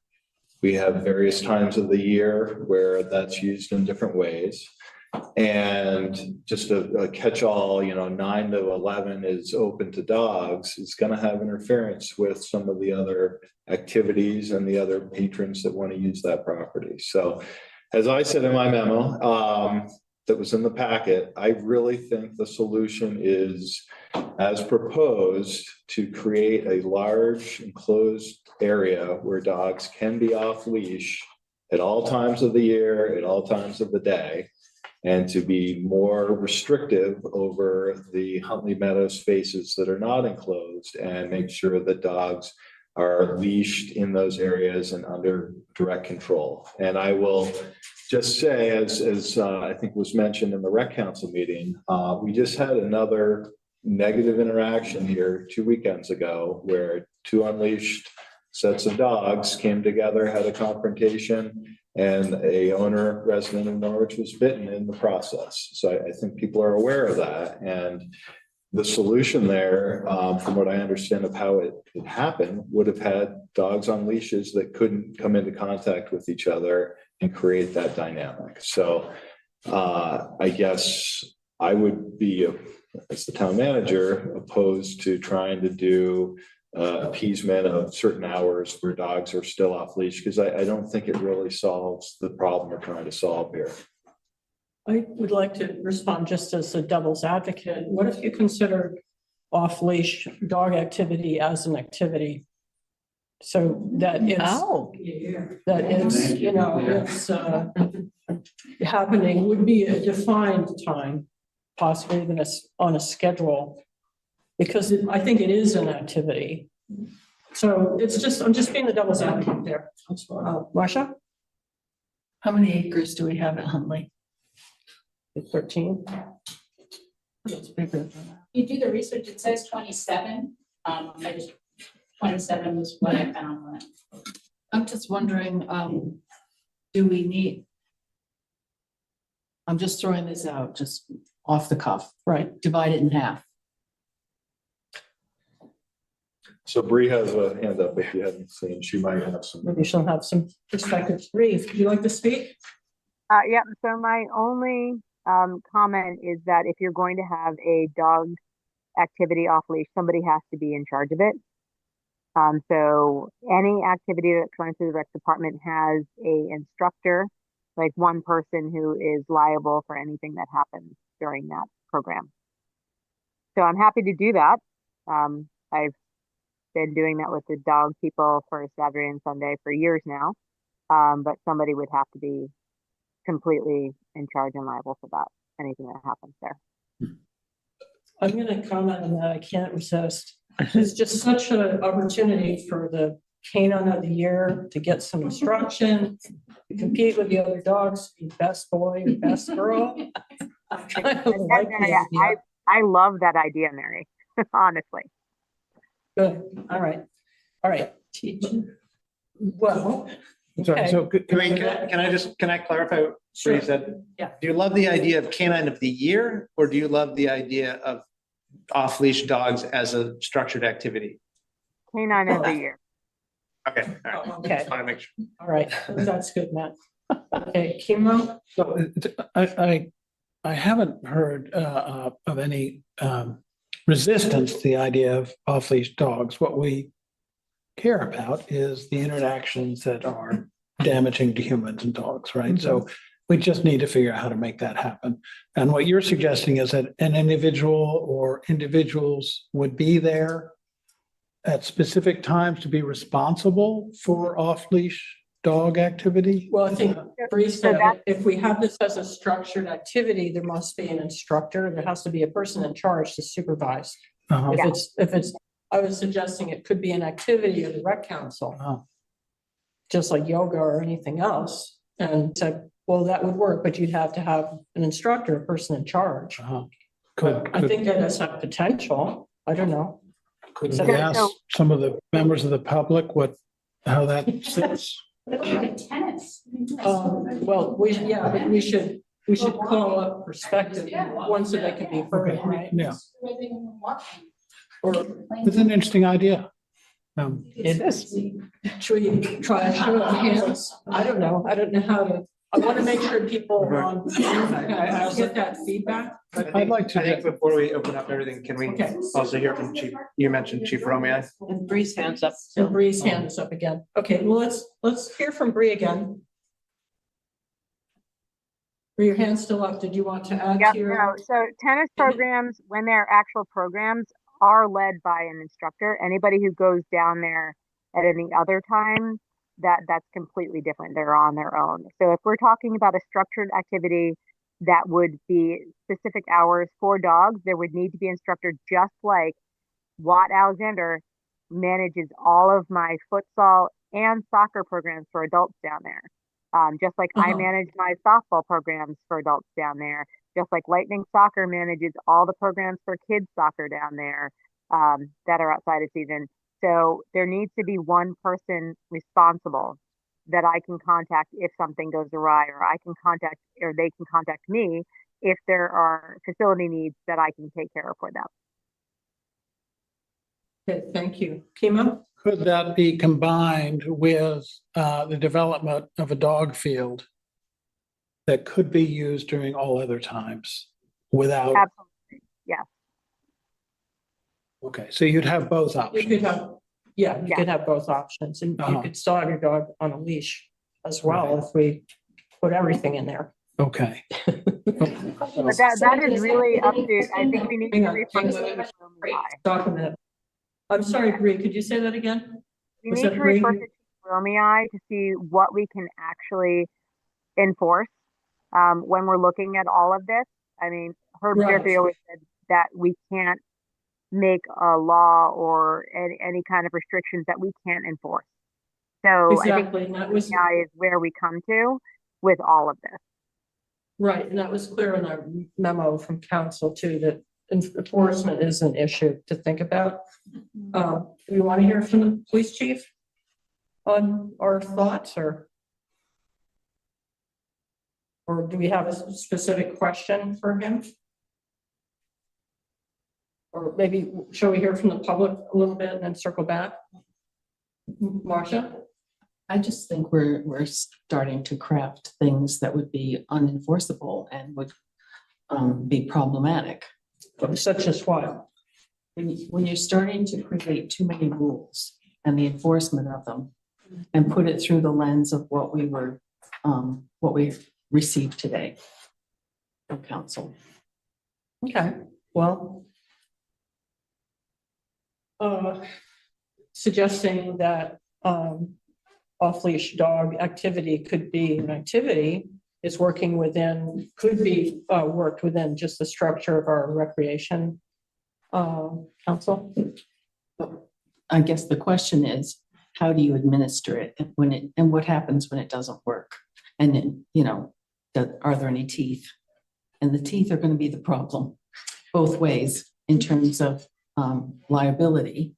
If we have teeth, and problems continuing if we don't have teeth. Well, that's true at the dog park too, that if you had something you need to maintain and you don't maintain it, you're liable, that sort of thing. I think it was if you put up too many rules on it, I think. I have to look at it. Well, it's like you're providing a service, and if you don't Right. provide it, you're liable. No fee. Or if you create if you don't maintain it and you create a safety hazard, something like that. I think you don't want it to be like a fee sort of thing. Right, the fee was problematic. Right. It's a governmental provided place, which would be allowed. And, maybe we could have two governmental places, like a small dog field and a large dog field. And in between, a large child field. Okay, then I think we're just getting a little silly. Sure, that was on the graph. Oh, well, I think they were just alternative areas, weren't they? Yeah, they were They alternative. could be alternative, or why couldn't they be both? What about cats? You can have cat place. Sorry. Ferrets and whatever. Yeah, else. rabbits. Minks, used to be minks. So we hear from the public a little bit? Okay, would anyone like to come up and join the conversation? Okay, what's going up? And can you sit there and some of the people on Zoom can hear you and say your name and what your thoughts are? Hi, my name is Adeline. My family and I moved to Norwich about 7 years ago, not just because of the schools, but also for the community, the nice open fields and the hikes. Now with the dog ordinance possibly getting put into place, I honestly don't want to live here anymore. I have grown up with dogs and know how influential they can be to us. Speaking for our current dog, she loves going to Huntley and playing with her soccer ball and running around with her dog friends. Playing at Huntley brings her so much joy, and seeing her have that joy brings me joy as well. The first day I lived in Norwich, we were walking our dog Truman. We met someone also walking their dog, and they said that we should come to the dog rump at Huntley that weekend.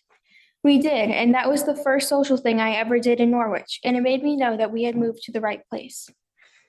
Even when it's below zero outside or raining, we're still out there and we feel bonded with the other people and their dogs while we are all out there freezing or getting soaked. It gets us all outside, even in bad weather, and that's great. A few years ago, our dog Truman spent his last 2 hours alive at Huntley. He was almost 16 and he couldn't walk anymore. We would take him in a wagon to Huntley every weekend, and we'd see that joy in his eyes. When his dog friends would come over and sniff him even though he couldn't play. Then one day he finally couldn't lift his head, and we knew it was time. We cried with our friends at Huntley. When we got home, we called Dr. Diane at River Road Vet, and he came over and put Truman to sleep in our kitchen. I had a really hard spring last year and ended up switching schools in this past fall, and things are better now. But when I was feeling really low and often getting really angry, taking a walk with our current dog Brule, kicking a soccer ball with her at Huntley, going down to the brook with her, and then walking back home helped me feel a lot better. It's still something I do with Brule when I'm having a tough day. I'm an only child, and so during COVID, I was especially isolated. Being able to come to the dog rump on the weekends and stand 6 feet apart, wearing masks and yelling conversations to each other while the dogs played honestly helped me make it through the pandemic. I'm a teenager, and teenagers like to sleep, but I set my alarm early every weekend just so I can come to the dog romp at Huntley. I only ever miss it for swim meets or crew regattas, and I hate when I don't get to see my dog play with her friends and see my other dog friends.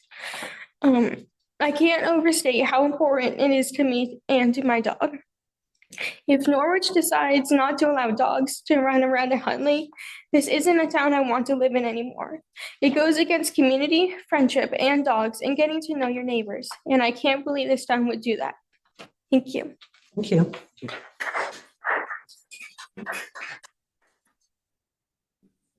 Would someone else like to speak? Would you like to come on up? Well, yeah. Oh, okay, got over here. Please. We have time for both. Come on up. I'll be quick. Okay. My name is Signa Taylor, live on Bradley Hill Road, and I just had a couple of thoughts. Canine Citizen of the Year, totally fabulous. Would love to be on that committee. Wondering if the ordinance can be passed without section 13. If we need a dog ordinance, maybe it can pass, and then we can work on figuring out the dog issues outside of this ordinance. That was just something that occurred to me. I thought time sharing at Huntley with dogs being leashed from 2 to 6, Monday through Friday. That's when the kids are using the fields. Like, that seems like a great idea. And that could be done just with a sign, or like, it doesn't necessarily need to be written into an ordinance. I also wanted to highlight, in case people don't know this, that if people want to walk without encountering an off-leash dog, milk fry trails, dogs have to be leashed all the time. So I don't know that we need to do these rules within this ordinance, because we have rules outside of this ordinance. And so it seems like this is an issue that can pit people in Norwich against people in Norwich. And I feel like our world is very conflicted these days. There's a lot of issues that everybody's dealing with. And so I'm thinking, if there's ways that we can approach this from a conciliatory point of view and working together, as opposed to through an ordinance that feels like a confrontational way to do business. It doesn't have to be. The final thing I had was, if people feel really strongly about creating a dog park, we'll call it a dog meadow, but it's dog park. The two options that I saw proposed, I didn't think that those were really an equitable use of Huntley Meadows. One was very small, too small, I think. And then you're going to have dog on dog bites and owners potentially getting bitten because they're in that confined space. And the other one looked like it didn't have any nice grass. It looked like it was the part of this section where if you wanted to, let's say, throw a ball and have your dog retrieve it, like what people do at the bottom of the hill where the dog park is, where the dog gathering is currently. I think if you took one of the fields, I think it was field 5, if you incorporated that into the dog meadow, if you actually started sharing Huntley Meadows in a more equitable way, then I think you might get more support for the dog park. But I think that among dog owners, that still might pose issues. But I think really thinking like splitting Huntley Meadows, like that seems so radical, but is it? And if that's, you know, I think the dog parks, like, just expand them. You know? Anyway, those are my thoughts. And thank you so much for all the time and care you're giving this. I really appreciate that. You guys must be getting a lot of feedback from a lot of people. So thank you very much for being open to that. All right, thank you. Would you like to come up? Yeah, she said it better. Maybe Bree could explain that map better, because I went to the rec committee meeting when we talked about that map, and it was basically they were talking about one of two options, and these were the two options. The one in the middle, I think everyone understood, was like just too small, but it was an option because that was part of the park that had essentially been really burned out. And that field in the middle of the park is not very useful anymore. So that was an option. But I think that everyone agreed that the larger, it was labeled as like an acre and the 1.3 acres. It was the best option, and that it would be, you know, mowed and made nicer. Essentially. But I'm sorry, but wasn't that field not mowed for like bird habitat and butterflies? Yes, it was, because this is the only other time I was at a select board meeting. Yeah. Can you come up and make a statement? So regarding the birds and the butterflies? yeah, that section. Your name, please? Oh, sorry. It's Mimi Simpson, 48 Brigham Hill Road. And just to clarify, I don't remember what year that was, but there was actually some talk about putting another field in that section. And a bunch of us who lived in the area, I think Pat, you were there too. We fought vociferously to keep that place, that section wild, because it's not just about playing soccer in fields. This is a community gem. It's a resource for all of us to enjoy. Walkers, dogs, bird watchers. And, you know, to have it like mowed down. At that time, there were still a lot of wildflowers. There's still some amazing wildflowers in there. I go and see them every year, the tiger lilies that are wild. Unfortunately, it's become overgrown with buckthorn, so it's not a great place as it is right now. You couldn't put a dog park in there unless you dug the whole thing up and put grass in. So good luck with that, because I think it's going to cost you a lot of money to do it.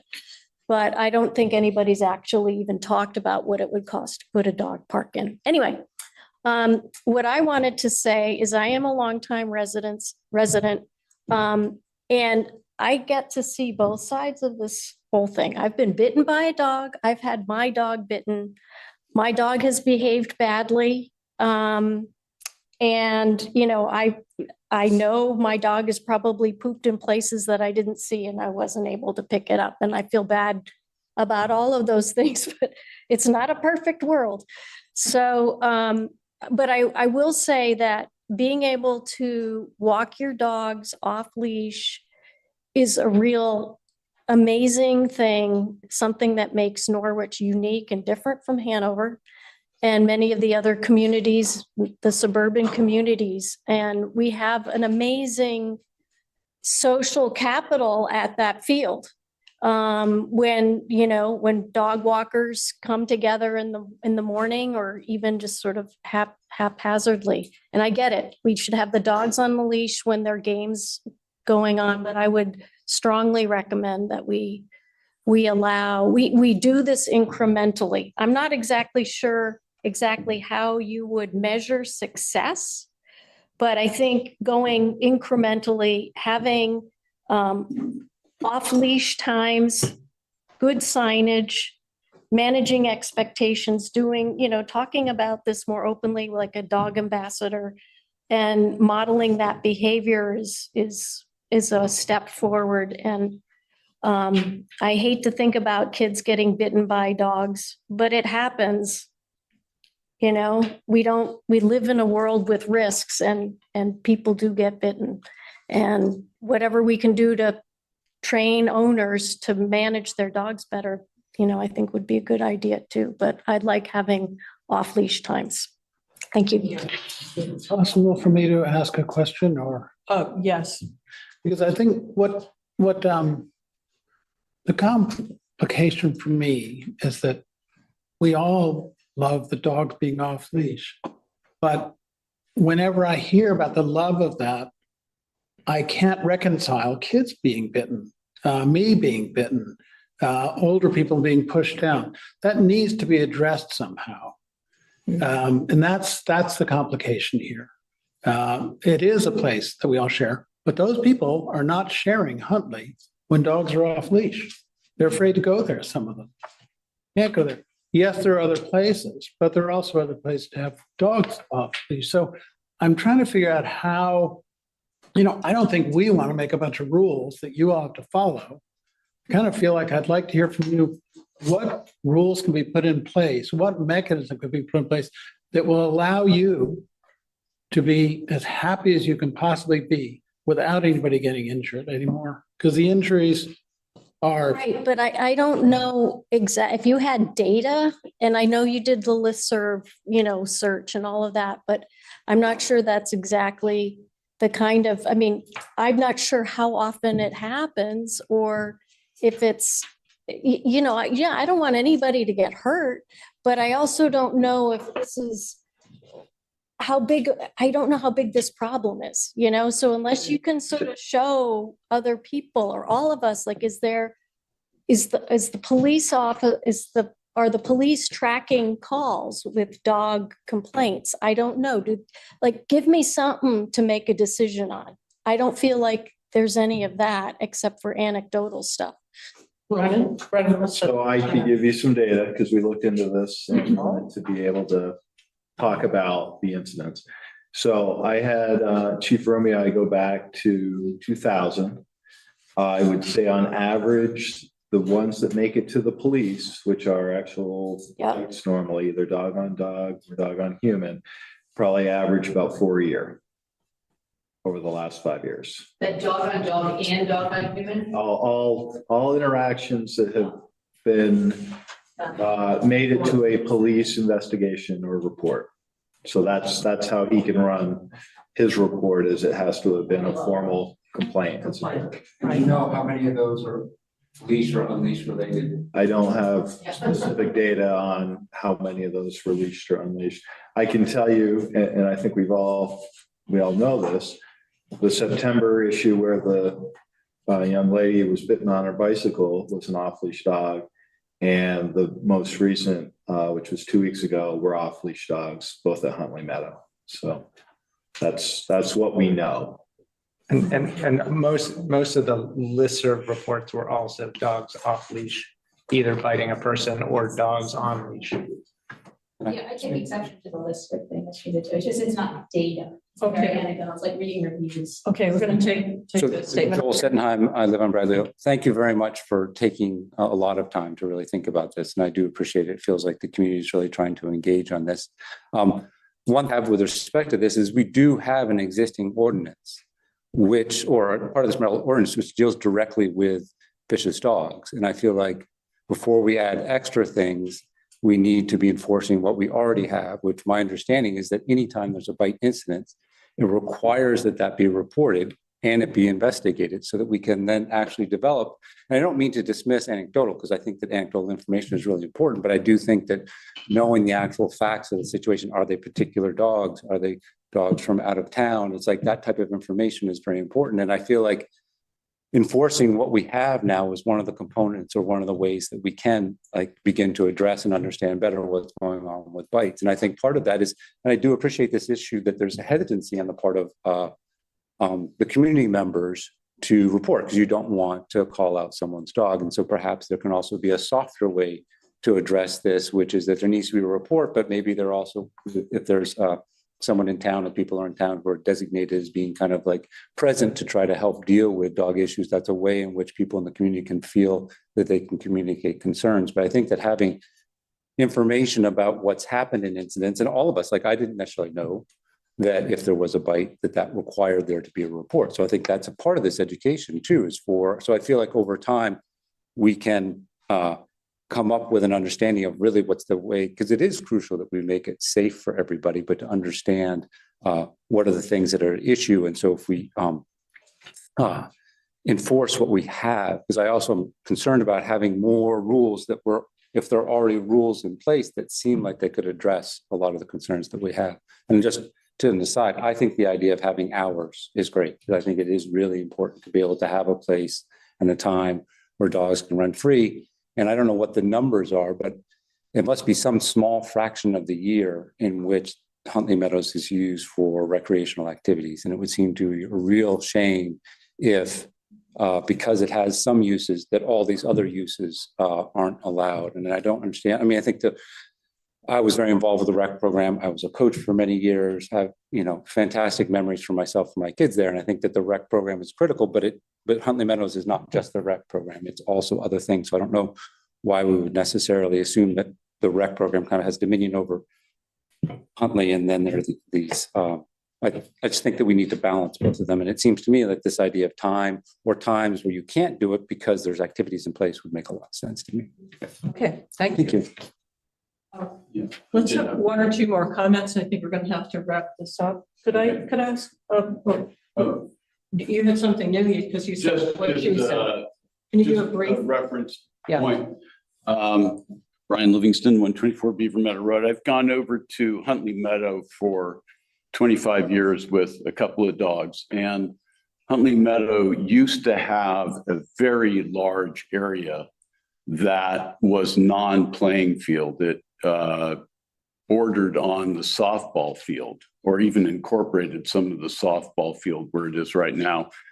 And there were never any conflicts at the time with dogs and people because the dog people would go down to that end of the field. So when you go down the steps to the left. Yeah, way down to the left and starting about the softball outfield, somewhere in there was a large area for dogs to play in. So where the dog romp is now at the bottom of the steps, it was down there and we were all very happy down there. And then the rec department or somebody chose to develop those all into fields.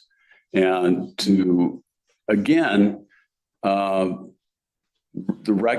recreation comes in all forms. And I just want to say, dog owners, that's recreation for us. Yes, thank you. Also, I'm just concerned that this legislation is for the lowest common denominator and that the people that are the lowest common denominator won't obey anyway. It's you're penalizing people who, like me, are able to control our dog off leash.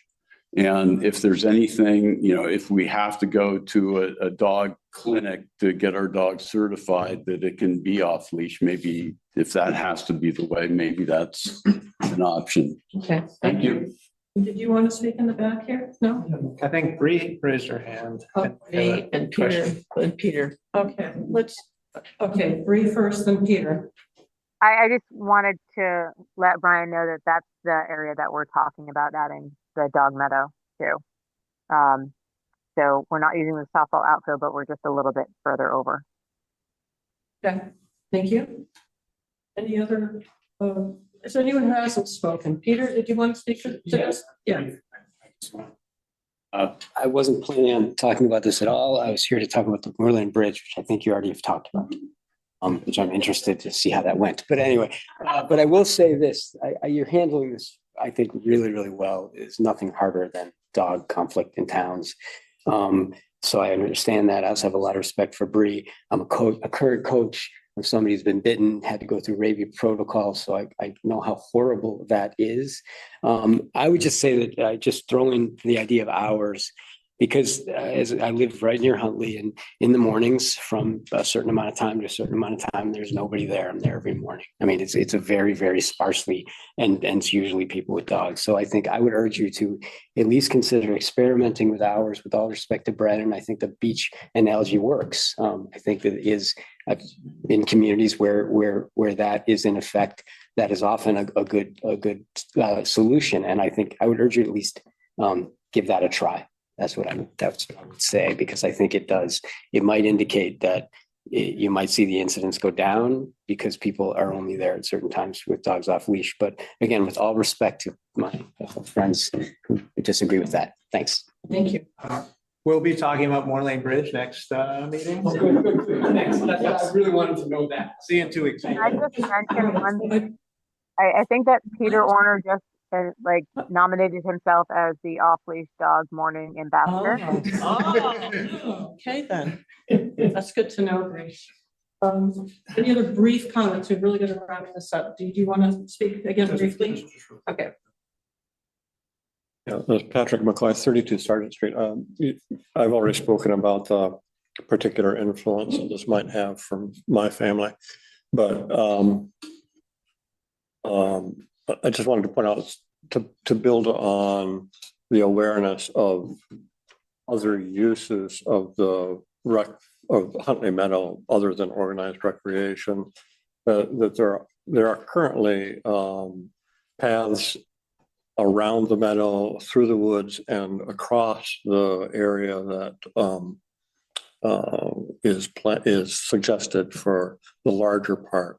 That is a pretty regularly used bicycle activity, and I just want to call that to the select board's attention as well, in terms of the concept of multiple uses from the park. Okay, that's a good point. Thank you. Lily? Raymond? Well, I've got all the dog lovers online. I would just like to remind you that dogs really need to be licensed. There are a number You're looking of at people- $100 now. Right. A number of people who have been commenting on the dog ordinance, whose dogs are not licensed this year. So just so you're aware, at the end of May, the state statutes require me to furnish the select board with a list of unlicensed dogs, which will appear in the packet. It will have those dogs' last names attached to them. So come see me. Walk of shame. All right. Thank you. Great. Yep, I just wanted to comment on, not Lily's comment, but the last comment. So that meadow with the bike trails through it, I've already talked to the mountain biking community here in Norwich, and they have offered to redistribute all of the Skills Park, the jumps and the boardwalks throughout Huntley to kind of, highlight the biking trail that is around Huntley. And we're going to move the biking trail to be in front of the dog meadow so that nobody feels like there's a disruption. Okay, thank you.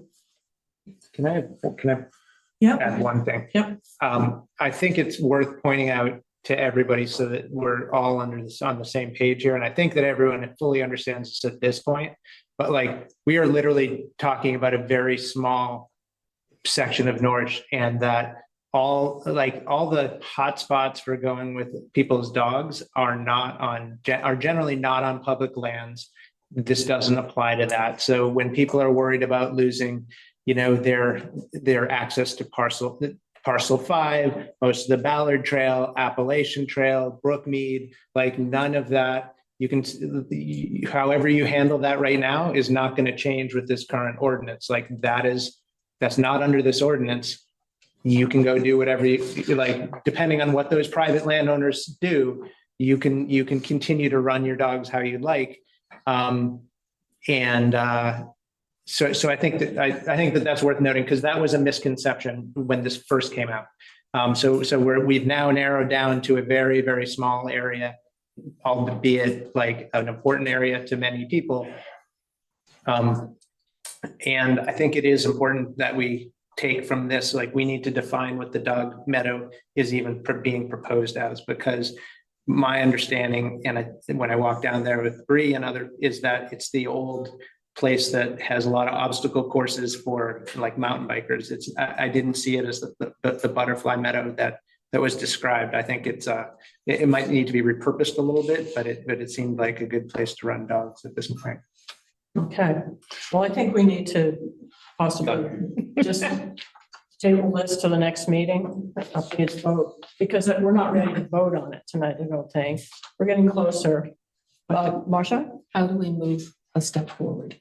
Well, my idea would, if we could stand to each write a brief memo and just say what direction or what final tweaks we want. Like I would probably advocate for the allowing a structured off-leash time, or certain times that weren't conflicting with athletic events to have some off-leash activity allowed. I would advocate for that. Advocate for the dog park still. I don't think everyone will want to use it, but I think that creates another option. And then I think there still needs to be a significant amount of leashing, especially when there are people walking, the people that might get knocked over, or people with little kids, or people watching or taking part in athletic events. So I don't know. So Marcia? So I suggest that's a good idea, that we all write a brief memo, which goes in the packet. Right. Not. Sort of like little position papers. Yeah. That's what I suggest. Kimo? I'm just wondering if it makes sense to somehow appoint a group to come to us with proposed language, rather than us trying to interpret all of this. A lot of people out there who are concerned about this, know about this, care about this, who don't want us to tell them what to do. And so far, everything we're doing is eventually we're going to tell them what to do. But if we had language that came from other parties, I don't know if it's a committee or a council or an advisory group, would that make any sense? Well, I mean, that's something you could move. I would be opposed to that because I think we've had a pretty robust response and conversation. And I think we know a lot of the points that need to be balanced. So I would argue against that. I also argue against a survey because sometimes, you know, you gather information over and over again. It's just because you don't want to make a decision. And people might get mad because you make a decision, but you also have to think of the entire town. You know, you have to think of all the people that could be affected and also the town manager. How is he going to manage it? You know, and how's Bree going to run her programs on it? So I wouldn't avoid the decision-making process.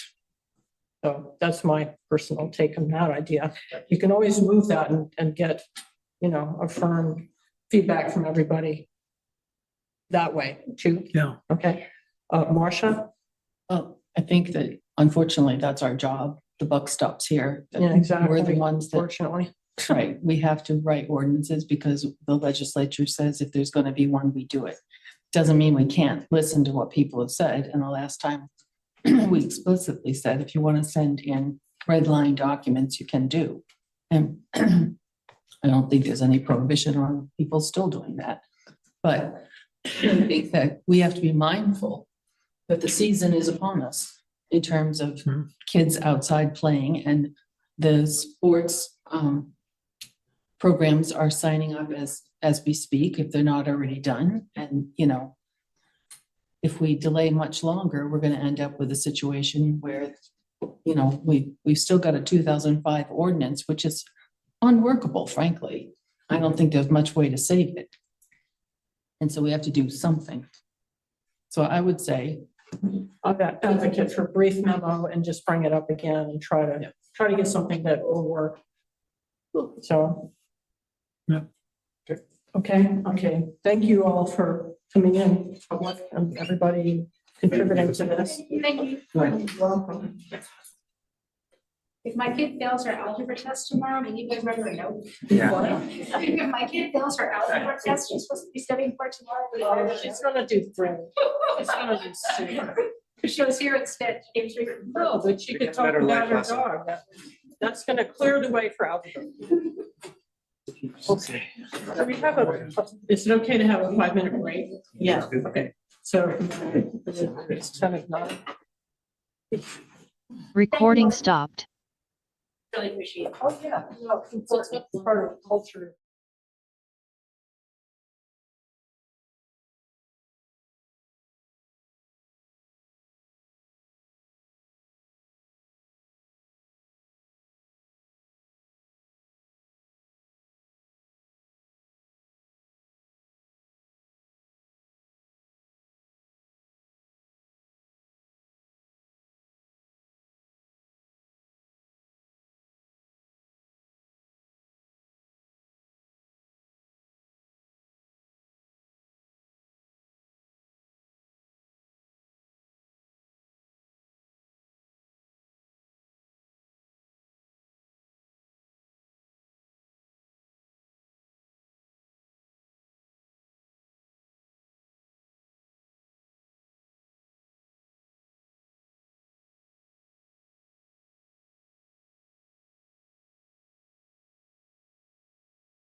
And we're in that cover.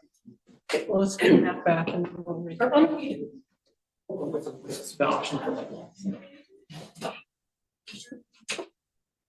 Oh, we didn't do our committee appointments. That's too bad. I think that it's tree warden and deputy tree warden. Historic commission. I think we can do those expeditiously. But we might want to table the gift policy. Okay. It's fast. We'll just give an overview that we can, okay, so let's just need Matt back.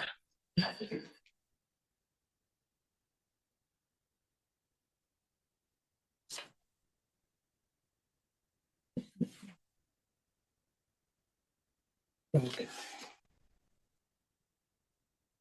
You know, I might send you to round up Matt. I'd send you to round up. Here he comes, here he comes. All right. Well, There he now. comes. Oh, gosh. No rest for the weary. Okay, well, let's make our, You ready to go? yes. let's get back on our Recording in recording. progress. Right, we're gonna continue with appointments to committees. Could I have a motion for tree warden? That's the only, Yeah, I move to appoint. Oh my God. yes, let's see. Matthew Hall. Current tree warden as tree warden. Yes, I move to appoint Matthew Hall for tree warden. As tree warden. Okay, could I have a second? Second. Okay, let's vote. Marsha? Yes. Kimo? Yes. Sean? Yes. Matt? Yes. And I'm a yes. And we have two slots for deputy tree wardens. Yep. You want to move the first one? Chris Rimmer is one of them, I believe. Yeah. Yes. Where's the Jeff party was? I move to appoint Chris Rimmer as deputy tree warden. Okay, and do I have a second? Second. Oh, Okay, there's to Kimo on that one. All right, let's vote. So Marsha? Yes. Kimo? yes. Sean? Yes. Matt? Yes. And I'm a yes. And I believe the third person is Doug Hardy. Yep. Someone Yeah. with that one? I move to appoint Doug Hardy as deputy tree warden. I have a second? I'll second, sure. Okay. Okay, Marsha, how do you vote? Yes. Kimo? Yes. Sean? Yep. Matt? Yes. And I'm a yes. Is it Gail Ferguson for historic preservation? Now, Susan, Susan Bolt. we did Gail. Susan Boat, that's right, that's right. Susan Boat, that was last time. Okay, so we move that one, please. I move to appoint Susan Vogt to the Historic Preservation Commission for a term to expire on April 30th. Oops. We don't know what. We don't know what. Give her the full thing. That's what we did last time to somebody. Wow. We gave that person the long term, remember? She hasn't had any history with this, so Well, a 3-year term. She's been part of the historical society. She's an antique dealer. she's really into it. Yes. Let's give her the 3 year. She's not here, apparently. Well, she could resign. Yeah. Put her as president. Let's We're give her, gonna let's make give her her the 3 president. year, let's give her the 3-year term, okay? 2028. All right, second. I'll second that. Okay. Marcia, how do you vote? Yes. Kimo? Yes. Sean? Yep. Matt? Yes. And I'm a yes. Okay, zoom through that.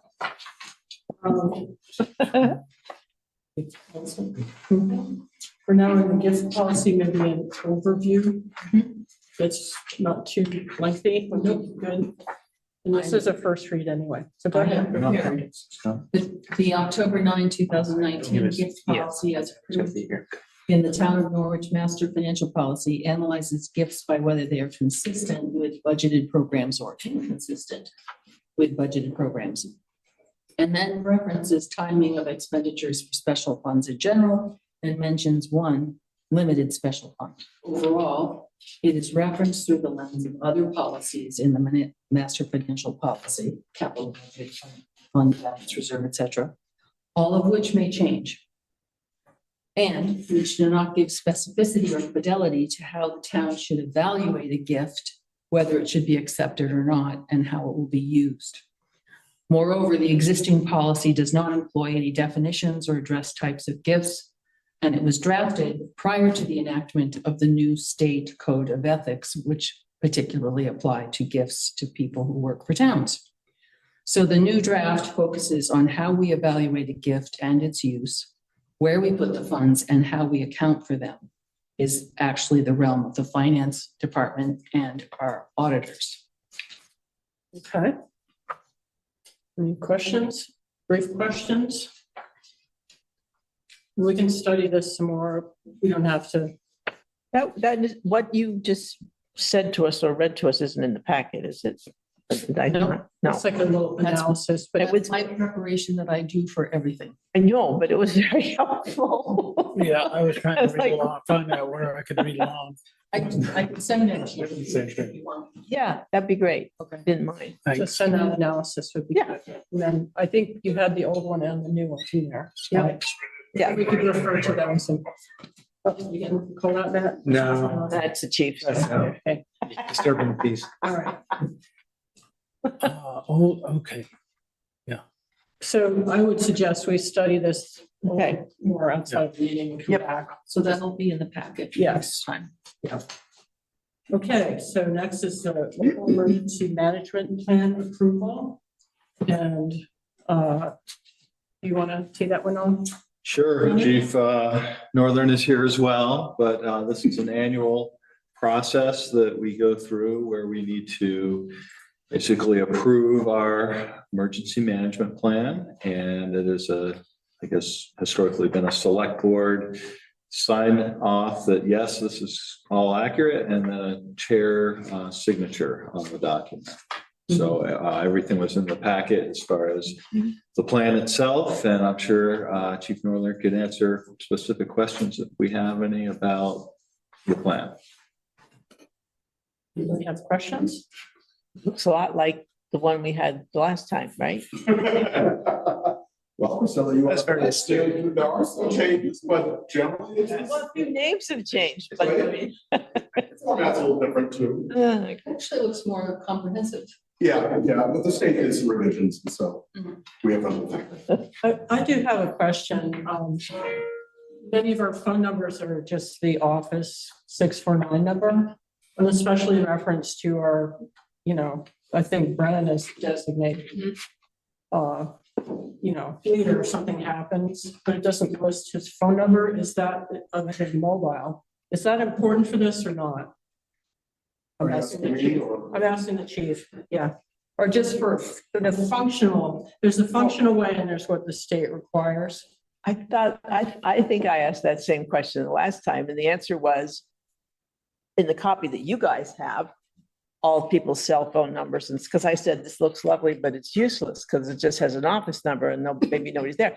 And apparently on the ones you guys have, or that you file with the state, it actually has the numbers you can reach people with. Yeah, I mean, some people don't want their numbers on Right. Yeah. there, right? And so really that's the lack of numbers there kind of reflect that sentiment. Okay, You know, that answers my question. I am deputy and, we all have those numbers. Yes. If we need them. I'm not sure if you want your cell phone listed on the only key for Okay. call. Just, that was all I was wondering about, but. Yeah. Any other questions? If not, let's have a motion. I move to approve the local emergency management plan as presented. Second. Okay. Marcia, how do you vote? Yes. No? Yes. Philip? Yep. Matt? Yes. And I'm a yes. Thanks for coming in, chief. Thanks for waiting. Nice to see you. That's just said. And our next agenda item is about the fire protection fee that's being negotiated between the fire district and the town. There is an opportunity to go into executive session since we will be discussing either written agreement or contract. So further questions about that? Yeah. If we might be into some agreement or contract, we haven't seen any such thing, right? Well, I think we might might see one when we go into executive session. Might be an update there. I mean, I really don't know what this is about. I mean, there's been, I know, an unresolved issue of what the fire protection fee should be. And I don't know what the arguments are on either side, why it should be this or that, but my understanding is I can't even remember what the difference is anymore, but that it's pretty far apart. And I don't know why we can't talk about that openly. Well, I think we designated Brennan to go to talk with the fire district, and he's been talking for several months, I think. A year. Okay, a year to try. 12 months. Okay, to work things out. Apparently, and to know the progress of that. If there is an agreement, do we want to hear all about it in public, or do we want to hear, do we want to hear about it and sort of think about the different aspects and then come out again? It's just, It feels like something we should be working on together, and I feel as though we've been excluded from it. Well, we delegated Brennan to go talk, right? But we don't know all the details of what, Should we invite somebody from the Prudential Committee to come into our executive session? Or should we hear Brennan first and invite them, or then just to hear what Brennan had to say and then come back out and talk about it some more? Marcia, did you? I'm ready to make a motion. Okay. Go ahead. Well, all right. No, go ahead and make a motion, please. I move to find that premature general public knowledge about contract negotiations would clearly place the public body or a person involved at a substantial disadvantage. Okay, is there a second to that motion? Second. Okay. And is there any further discussion on it? I mean, it's a contract negotiation, so there could be a position that maybe we want to take or we didn't want to take based on what we talk about. That's my reasoning for doing this. Okay. Yeah, does that make sense? I think if the town wants, this is talking about sort of, how much we're willing to pay or what we think is reasonable. Right. And so, in that format, if the town says we're willing to pay this, but we could go up to this. Oh, yeah. Then I think that is the reason that, that we might want to go into executive session, because isn't that the definition of putting us at a disadvantage if we talk about it in public? Yes. Okay. Any other discussion? Okay, well, let's go to a vote. So Marcia, how do you vote? Yes. And Can I get Kima? recognized? I'm sorry, Cheryl, go ahead. I wanted to catch you in discussion. I didn't mean to interrupt your voting, but I wanted to weigh in on the discussion. So just curious, I never see like a Hanover ambulance contract or a Hartford dispatch contract, which are significant dollars, coming into a select board meeting for discussions. And I'm wondering how this varies from that and why some of this can't be discussed openly prior to executive session so that we get a gist of the document that you're talking about. It's being stated it's a contract, but you also have other contracts as the town with other municipalities. I was just curious about the answer to that. Well, it could be that there's a draft contract that none of us agree with. Could be that. Could be, there are some elements in what has transpired between the talks that Brennan's had with the Prudential Committee that would shape an agreement in one way or another. So that's my answer to that. So let's get on with voting. So may I be recognized too for recognizing people? Okay, come on up, please. Sawyer Perry, Carpenter Street. I guess my could Would you say your name again? Sawyer Perry on Carpenter Sorry, Street. yes. Yeah, I guess my thought is I understand that if there's a contract negotiation, that it probably, there might be sensitive information that shouldn't be open to the public, and that makes sense. I think though, to Priscilla's point, that I do think it's important when the select board knows nothing about it and it's been going on for a year, that should be part of the public record. And it's not that, I think select board members should be able to say, I'm not sure about this, what's the background? And that should be part of the public record before it's entered into executive session. And I don't know what the new members of the select board know or don't know about the fire district conflict, we'll call it. But if there are questions, that should be part of the public record before you go into executive session. Again, if you're talking about the contract, specifics of it, totally get it, executive session. But if there are those general questions of what is this about? Why are we here? That should be part of the public record. Thank you. Thank you. Marcia? Well, I'd like to hear from our employee before we go any further. And everything ultimately always becomes public, but I want to hear from our employee.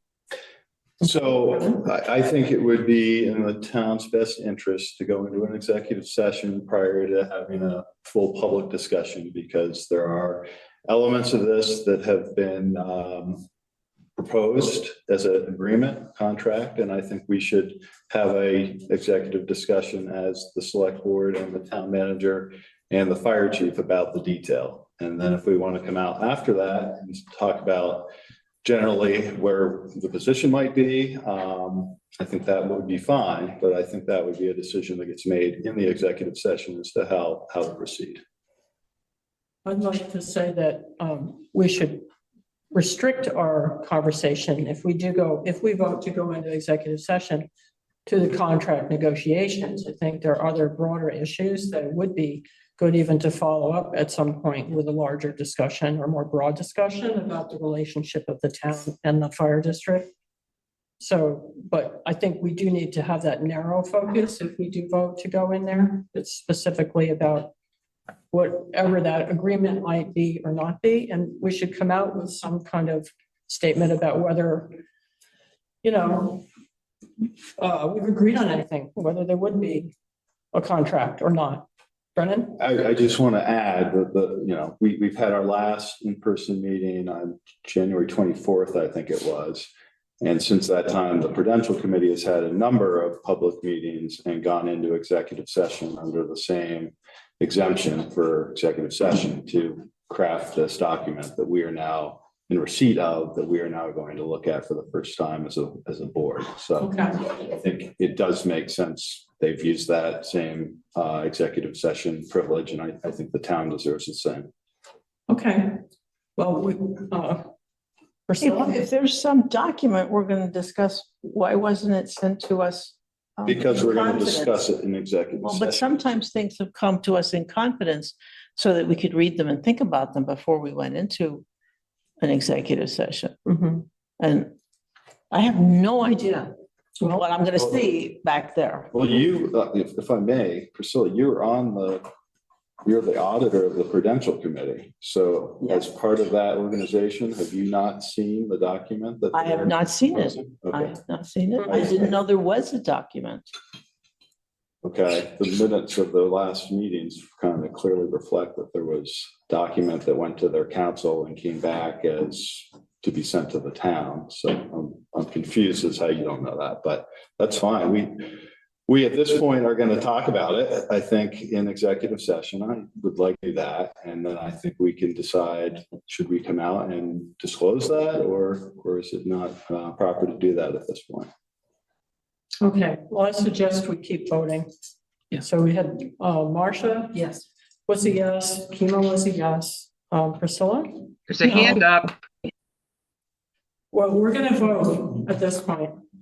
Okay, Matt? Yes. Okay, and I'm a yes. So, Okay, I move to enter executive session under 1 VSA 313A1A to consider a pending contract and invite the town manager and fire chief. is there a second? Second. Okay. Let's go to the vote. Marcia, Yes. Timo, Yes. Priscilla, No. okay, it's all right. Matt, Yes. and I'm a yes. 9/11. Okay. So we'll go back to the, So anyone online, I'm gonna put people into a waiting room until the session is over and then let everyone back in. I didn't look.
All right, all set?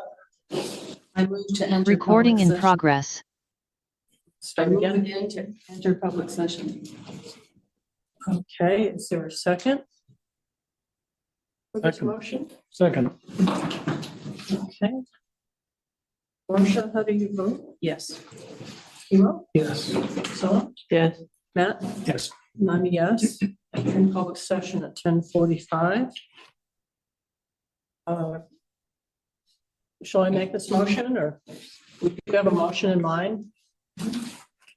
I guess I'll make it. Let's see. I move to direct the town manager to work with town council to craft a counter proposal to the fire district fee agreement that was submitted tonight.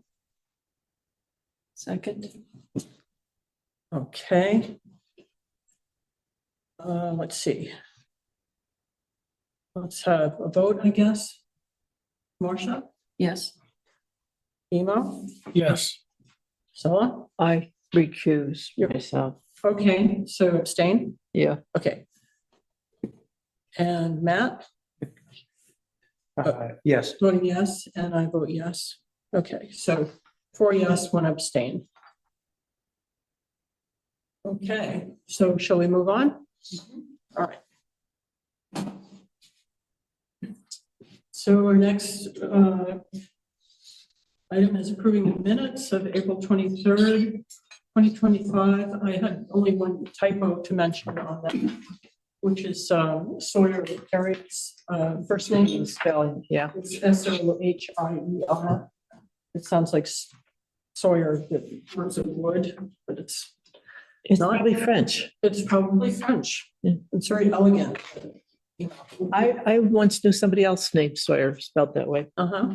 Are there any other amendments suggested or typos to fix?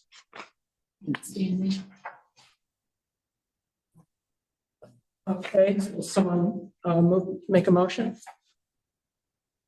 I move to approve the minutes for April 23, 2025 as presented. Okay, is there a second? Second.